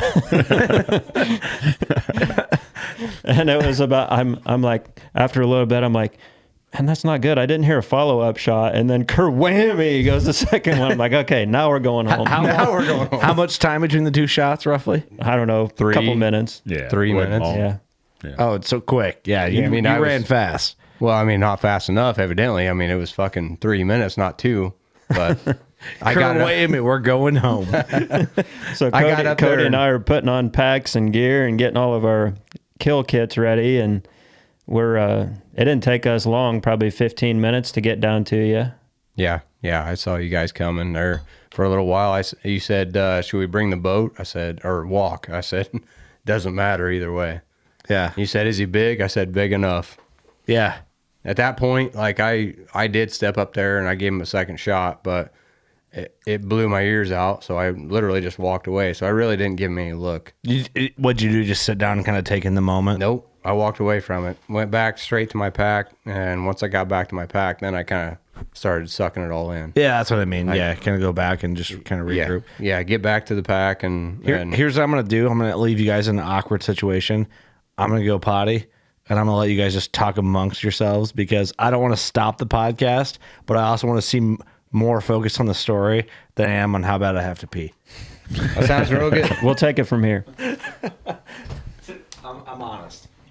So it didn't take us long. We walked up the edge of the bank, and Ross was already walking out to meet us. High-fived, gave the congratulations. We were all elated because we knew it was time to go home. The adrenaline was so high. I mean, just the excitement. We knew he killed from the miserable day. Yeah, of just sitting around hoping on something to show up, and then finally pulling it off. Once that all happened, it was like, holy smokes! Yep. We got work to do, obviously, but we got work to do. That was welcome. And we'll get for out of as here. cold as we were. We were looking for some work, so that was nice to get our hands bloody and get warm again. Yep. But yeah, no, it was a hell of a push to get all the way through everything. I mean, we experienced a lot on this trip, and I wouldn't say that I would never do it again. I mean, I'd do it in a heartbeat. No, we sit here sounding like we were miserable at some points, which there is a little bit of misery that goes along with it. That's just honesty. But if you ask me if I'd go back tomorrow, I'd be on the plane. Exactly. So, it's hard to explain. We were so excited for everybody to kill and to just to get it done. You know, the excitement on Ross's kill was every bit as much as the first kill. Yeah. You know? Yep. So we were excited to get it done. Like I said, we got it processed quicker. Everybody knew their job by that point. We got it packed out. We were all pretty excited. You know, you go into a trip like this wondering if everybody's kind of do what they should do. And I'll be honest with you, I think we were fighting over who was going to carry out the rear quarters, you know, the heavest part. Yep. So Everybody wanted to do it. Everybody's like, I got it. Yeah, I'll carry both rib cages. You know, it wasn't an issue. We were all so excited at that point. We were excited to go home, but like I said, I can only speak for myself. But like I said, I'd be on a plane tomorrow if you said you want to go back. So that's the thing, man. I mean, we went in there with the mental thought that no matter what, we'd pull more than we normally would. Yeah. Our own weight. So I can only imagine, dude. You kind of have to in that situation, and that's the deal, man. If you don't, I mean, it's just if you have to, and you realize when you're in the moment, like you have to do more than you're willing to do normally. Yeah. You just get after it. I think bottom line, when you plan a trip like this, like you just need to know you want to be with killers. Yep. And I mean, that sounds vague to someone who might not understand really what that means, but it's like dudes who want to be successful and get things done, even though it sucks. Yep. Yeah. Okay, so sorry about my pee break. I just had to be honest because I want to be tentative on the situation. You go back to your pack and everything kind of, then you start taking in the moment. And you guys are in camp. You heard the crack. You heard crack two, or kawami, or however you explained it. And Austin messaged and said, boat or walk. And I said, don't care either way. Bring the boat. Yeah. And I turn around and message right back. I'm like, actually, just walk. Yeah. It ain't that big a deal. So they end up walking up, and it was awesome. Walking up to you first, right? Yep, I'm assuming. Yep. I walked back out all the way back to the water where these guys saw me blow the damn cow moose out, and which worked out really good because did you guys fall in the same little creek that he fell in on the way out there? We knew that creek was. They there didn't by fall the time in. He had already marked it. Son of a bitch. Well, I love it, Ross. But I think the cool, outside of that really cool thing, I think another cool thing is that. Just so you know, if that would have been me, I would have fell and somehow magically airdrop footage to Buckstorm would have got sent right to him. They would have made a video of me falling in a fucking creek again. So you're lucky. But I think the really cool thing is I thought I blew the hunt on that big old bull that was in there. Yeah. And come to find out there was two of them in there, and the cow that I scared ran right to them, and they were all jacked up, and the big boy ended up chasing her across the field. Like, look at this. That's the thing with moose. Like the more noise you make going to them, honestly, the better off you are. Yeah. Because I think there's another bull coming to them. I kind of get that a little bit. Yeah. I'd say we educated ourselves quite a bit. There's some things we do different. I mean, all I'm saying is, if I go more moose hunting, I want one of you boys to be there with me because you've been through it, you know? I think you can be a lot more aggressive than we were. Well, that's what Cody was saying pre-podcast, was it? Yeah, when we were in the green room at the bar. What we were, and I was probably the leader of this, but I was kind of leery of a long pack, so I didn't want to go a mile back in on day 2 and have to pack all that shit out when it could just as easily be done from camp. And from the books I read and the research that I'd done, guys said that your chances of killing from camp or close to camp are really high if you're just patient. So it makes a lot of sense. We played that hand, but I think if you were aggressive and you're willing to do some work and pack out a little further than we were, we probably could have killed faster. Mm-hmm. Yeah, I get that. I mean, that's cool. All right, so let's go back. You guys get up to Ross. Ross is taking in the moment. You guys don't fall in the little creek thing. And then you get up to Ross. So we're walking in. I'm weird. Maybe I'm not weird. I want to know the detail of like the meetup. We're elated. We can't get there quick enough. I mean, we throw our packs on. We're probably walking 3 times the pace we've walked most days. Pushing through for excitement. And like I said, it's not easy terrain, but I mean, you're just. Yeah. Well, when that shot rang out, we knew that was up pretty much the end of the hunt. You know, we've got one more breakdown, and by tomorrow they're going to be flying in to get this meat, and we're going to be breaking camp and probably rolling home. So we knew that the hunt was coming to a close, and we were ready for it by that point. Mm-hmm. But it was a very high point of the hunt. Yeah, I can imagine. I mean, that's you guys have been through a little more suffering at this point, so it seemed a little sweeter, I imagine. Ross's kill was probably as sweet as any of them, just for the simple fact we got back that night as early as we'd gotten back.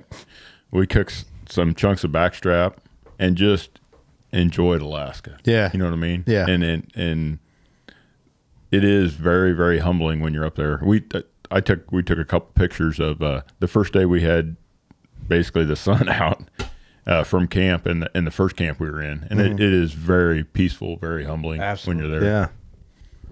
I like it, man. You guys are doing a great job, like running through the story. And thanks for answering all my questions while you're doing. But okay, so you guys get together, and then what? So we're high-fiving, and everybody gives hugs, and because you hadn't touched this moose. Nope. I walked away from him. I didn't put any hands on him. Nothing. Just finished him off, and then rolled back to my backpack, and ended up roll back. I'm sitting there chilling out. High-five these guys. We start rolling in, and it was How far are you from the moose? We were 200 yards, okay, 150, close, 200 yards, something like that. Yeah. So we ended up walking in, and I said, "Follow me in, because I want to show you the scrape. I want to show you where I was at." Oh, I got you. And kind of like told the story as I went in, like I was right here. I like that, man. Running. I like hearing that. Yeah. And follow me over here, guys. I mean, I want to show you where he's dead. And we ended up walking up there. I was still at that point. My adrenaline's starting to kick in hard. Like I was pumped, and we ended up walking up on him and grabbed his head, picked him up, and rolled him over, and we got some really nice pictures, just jacking around. But honestly, it's when you're out there and you can take the moment in for a second, but you know how much work's ahead of you. Yeah. So we just grabbed knives and started in. I mean, it was you take some pictures and then go. Yeah, you shot him early enough in the evening. We had the luxury of kind of soaking it in a little bit and enjoying the work on this one. We knew we probably weren't going to have to put headlights on for this one. Yep. So it was an enjoyable cut up session. Like it was easy. I mean, we knew what we were doing. Yeah. I'm trying to think where I was going with that. We knew what we were doing. We pulled it off. We put it all together. Had the daylight. It was relaxing. We didn't have to turn our headlights on until the pack out. Yeah, we knew it was going to be our last one, and it's probably going to be years before we go up and do that again. So. Yep. I mean, talk about a trip of a lifetime. I mean, you guys knew that. Yep. It was a sweet ending to the trip. I mean, we went through a lot up there and making camp and then cooking every day and making sure everything. But Ross, I want to know, like, I want the detail of, like, I don't want to skip that detail of, like, you walking up and, like, grabbing this thing. You know what I mean? Like, I want to know, like, your mindset, your reaction, like, what emotions, like, you guys are going through when you... So, I walked up there. I mean, we all walked up there together. Mm-hmm. And Austin was running my phone. Cody was right there with me. We ended up picking him up and looking at him. I mean, he's just so damn cool. And I told him right off the rip, I'm like, this wasn't the Mega. The Mega was right ahead of him. But he was the big bull of the trip. Like, he was a damn good bull. Yeah, absolutely. And I wouldn't change it for nothing. I mean, that situation where I was sitting there waiting on the big boy to come get done breeding her and then come out and hopefully get a shot at him. Yeah. I look over my shoulder and here comes this one that I end up shooting. Like, it was a no-brainer for me. Right. Like, we're ready to go home and he's big, and boom, I laid the crosshairs on him and dropped him. So I wouldn't do anything different. Yeah. I mean, it'd been fun. It'd been real fun if I would have got that first bull that I shot with a bow. But was that bull bigger? No, but he was a beautiful bull. I mean, right. It would have been a really good bull to shoot. And when can I hit play on this video? When does it make sense? Do that one right now. Let her eat. So this is a recovery video. Okay, I got you. This is 4K, so I hope you can handle that. It's a little good quality. Yeah, back her down to 720 for me. That's a big bowl, dude. He's got a cool lobster claw on the left side. His brow tines are like lobster clawed on the left side. Yeah, he's got a lot of character. It's a beautiful bull. The bodies are so huge, man. I'm telling you. God, that thing's big. I'm surprised you can pick his head up like that. Honestly. Cody helped me. He got him up there. Once we got him in position, he posed nice. He posed good. That's a beautiful bull. But yeah, it was like all fours pushing up on him. Man, that is awesome. And it's crazy too. I mean, he's a beautiful bull, but the Mega that was ahead of him, he was a monster, like humongous. Really? And then the few other ones that were back at camp when we saw some bulls that were touching 70 up there at camp. They were humongous. How big his face is, dude. I got a long nose. And that cartilage will cut you, I'm telling you. We got into that cartilage and opened him up. I still got the cut on my hand right there. Really? That shit's sharp. I got cut on the ribs once and then nose cartilage on the other one. Never got the knife, though. Ross got the knife. Yeah, I got the knife right to the end of the finger. Really? It's all right, though. Honestly, I bled more than that moose did, but... Going up there, though, that was our biggest concern. Yeah. One of us cutting ourselves or something and having an issue that way. It's a major problem. Yeah. And by the time we got to Ross's moose, I'd say we were pretty comfortable. Yep. We weren't worried about it. I had hair stuck in my knife, and I tried to pull it out and slice my finger. That's a dandy, Ross. Yeah, thank you, man. No, he's a beauty. Man. And I guess I'm more proud of standing up flat-footed and just shouldering that rifle and dropping him. That's not an easy shot. that was tough. Got the loopholed cover on the rifle. Oh yeah. I can't hit a clay pigeon if my life depended on it. But well, and so what was it? Day 6, we realized the scope had moved like a 1/4 inch. Yeah, that's right. Shit. I forgot about that. The scope was canted a little bit, so Cody, being the mechanic that he is, he loosened the scope up and turned it back on its axis and tightened it back up, and luckily everything was still true enough to make it happen. It hit right where I wanted it to. Yep. So good job, Cody. But yeah, it was canted. I mean, it was all jacked up. How much does a bull like that weigh? 1,400. How old is a bull like that, you think? I have no idea. The only thing I can say is the quarters on mine, without the head, just the quarters and all the meat, with the bone still in the quarters, was 580 some pounds. Oh, what? Hold on. Say that again. The quarters without the head, just all the meat with the bone still in the quarters, was 580 pounds. No kidding. And he's not a huge bull. Yeah, and mine was 6 something with the head. With the head, yep. So about the same size.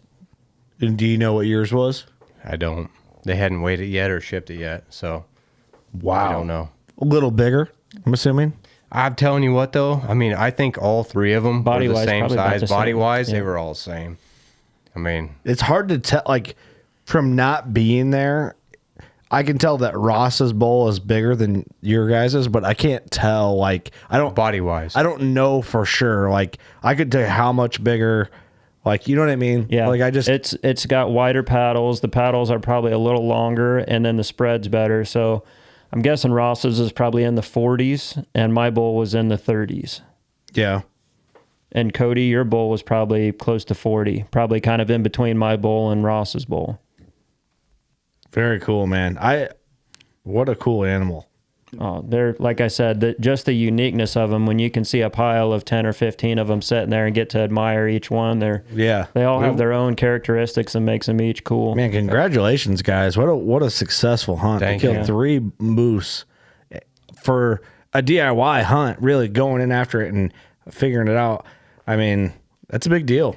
Congratulations, man. That's an accomplishment. Yep. In my opinion, it couldn't have been any better. I had a great trip with you guys. I mean, Oh, yeah. Alaska, I think, is going to have a special place in our hearts forever. I mean, we're probably going to take other trips up there, but this one's going to be pretty special. Absolutely. Yeah. Oh, yeah, for And sure. I think we all kind of set out. I mean, I know I did. Like, this is a trip of a lifetime, but I wanted that moose on my fireplace, and That's a photo Look right at that there, one. man. Bam.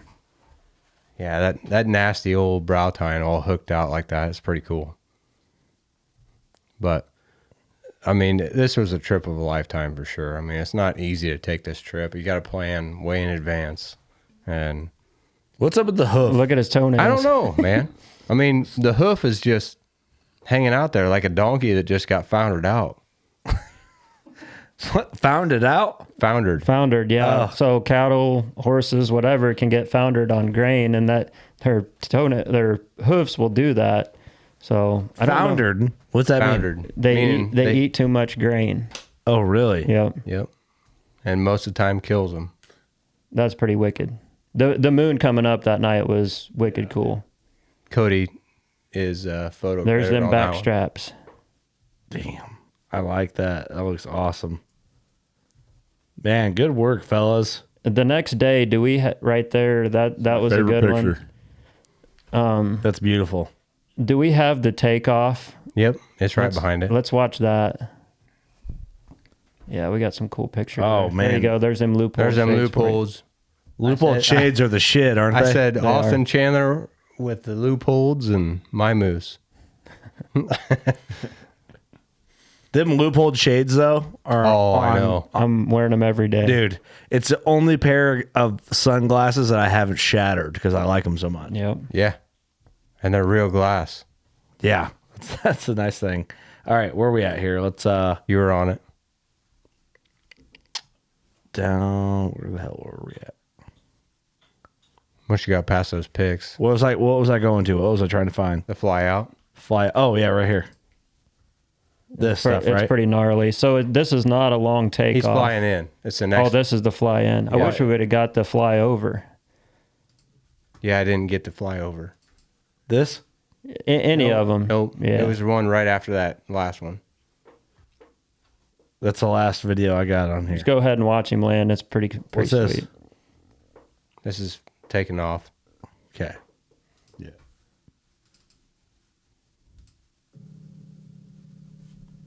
No, that's us leaving. You were on the takeoff. That's what you wanted to take off? Yeah. Oh, sorry.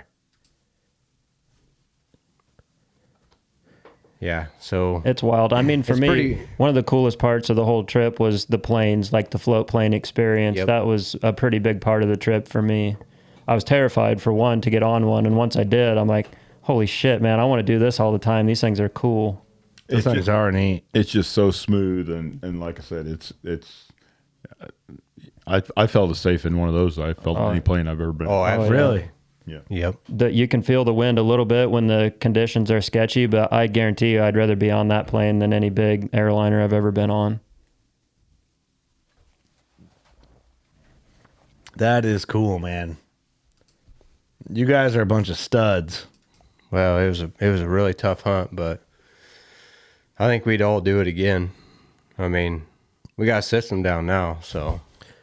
So when I'm ready to go on one, who's coming with me? Because I want somebody that's been there before. It'd be hard to sit at home when you know your buddies are going up to Alaska. No I kidding. mean, after going up there and doing it. And My Ray- biggest thing is the price of it, and I know like it's cheaper doing it the way you guys did it, but Still very expensive. I do think there are cheaper ways you could do it. Like, I haven't done any research, but you can get up there and do this hunt cheaper, but you're just not going to have some of the same luxuries that we had with Papa Bear. That it's nice to have a lodge and a base camp. I think the way you guys did it would be like the baseline of what I would want to do. Yep. You know what I mean? I don't think I'd want to suck anymore. Like, you know what I mean? For a guy where, like, for me, if I went, it would be like, this is the one time you're going to get to go hunt moose. Like, you're not going to get to go 3 times. Do it with Papa Bear. If you're Yeah. going to do it once, do it with Papa Bear. Get up there and get it done on the first trip. Yeah. Because honestly, it's like moose has always been at the top of my list. I got it tattooed on me. Like, I've always wanted to do it.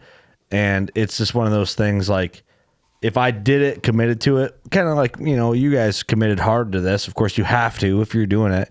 It would be the one and only time I probably ever get to go. Yeah, it's a once in a lifetime. Unless someone was like, hey, dude, we're going to pay for you to go, which, you know, that's not a thing that happens. Yep. So, Right. but you know what I mean? Like, if I'm going, I'm going, you know, and that's it. So, but you guys killed it. 3 moose in 8 days, 9 days. Yep. 8 days. 8 days 8 in days the of field. hunting. We 10 were days in the field. We were in the field 10 total days. Impressive. Yep. It is impressive. That's pretty quick. 3 moose. I mean, in my eyes, you know, I'm like, damn, you kill. I knew you guys all had tags. I'm like, man, a moose is gonna take a long time to get out. Like, you might have 2 days. If we would have all been in that second camp, 6 days, 7 days, we'd have come out with some good ones, I think. It's hard to say. You lose roughly a day by the time the moose is flown out and stuff. Yeah. So, I mean, if somebody kills the day before, you kind of lose part of that next day because you've got to get the moose on the plane out of there. So you're losing part of the day. Yep. Exit prep, if you will. Yep.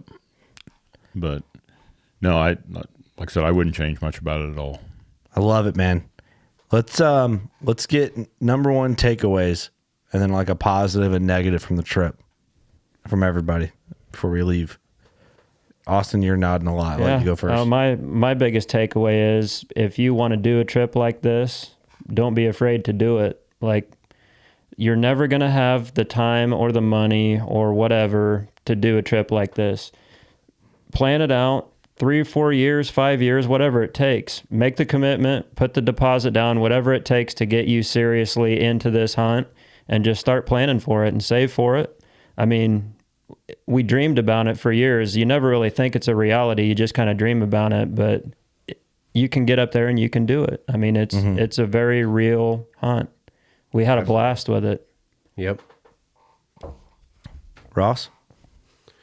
All right. So I'd say I kind of echo a little bit of what Austin just said. I mean, just get up there and do it. I mean, and when you get up there, I guess the biggest takeaway I would say is get aggressive. If they're not responding to the calls, jump on it and do it. I mean, it's affordable. You can do it. I mean, it's a lot of money, but if you save and put away for it, you can pull this off. I mean, it's and the place that we went to, the second place we went to, could easily be done with a bow, but I was just as happy as I could ever be, I guess, taking one with a gun, and I'd do it again in a heartbeat. There's you have the opportunity. You can kill them with a gun. You can kill them with a bow. It just take that lunge and put the money aside and go for it. So, I like it. Cody, takeaways? No, I totally agree with both points that Ross and Austin made. I'd say that a big factor for me was the two guys I went with. I think you need to know the guys you're with, and you're going to rely on them. It's a pretty big deal when you get up there in that atmosphere. These guys, we all did different parts planning, kind of played different roles and stuff. All had different parts that we did. As far as Austin set up a lot of the logistics, Ross did a lot with the shipping and prep work as far as shooting the guns and bows and kind of arrow setup and everything. So definitely make sure you have that mix where everybody kind of has their role. Yeah, that makes a lot of sense. Like I said, it was a big deal for me. As far as, like I said, these guys were awesome. As much as part of my kill as me pulling the trigger. For sure. Yeah, it's a team effort. It's not just you doing it out there. Yeah, that makes a lot of sense. I've never been involved with more of a group hunt than what we went on. Like it was a goal for everybody to shoot a moose, but it was a goal for everybody to come out of there. You know, that's a goal that you make for yourself, is for the whole group to be successful. So it was nice to see everybody get an opportunity and come out and be successful. Yeah, I'm jealous a little bit. Not gonna lie. Like that type of hunt experience is cool as fuck. Like it's pretty badass, and you guys killed it. Congratulations. Appreciate it, my man. I'm glad we did this podcast when we were able to do it so quickly. Ross and I talked. I'm like, dude, we got to do it quick, because once deer season pops off, we're 3 weeks into deer season. People just care about whitetails. Yep. So we got to do this while it's fresh, and get it rocking, get it cranked. And I know it looks sad that this got cranked before the mule deer podcast, but when you got one of the guys that was on the mule deer hunt, elk hunting, you can't bitch at a guy for, it's just the way it works. So it's good. It's good problems to have. Oh yeah. Your boys are out chasing elk. He was chasing elk with his old man, Devin was. Very cool. I haven't got an update yet. I don't know if he got one or not, but he might fly in and Clint might fly in. So very cool. We'll see. And I'm trying to get Devin and Trey to come in and hunt some whitetails. That'd be even better.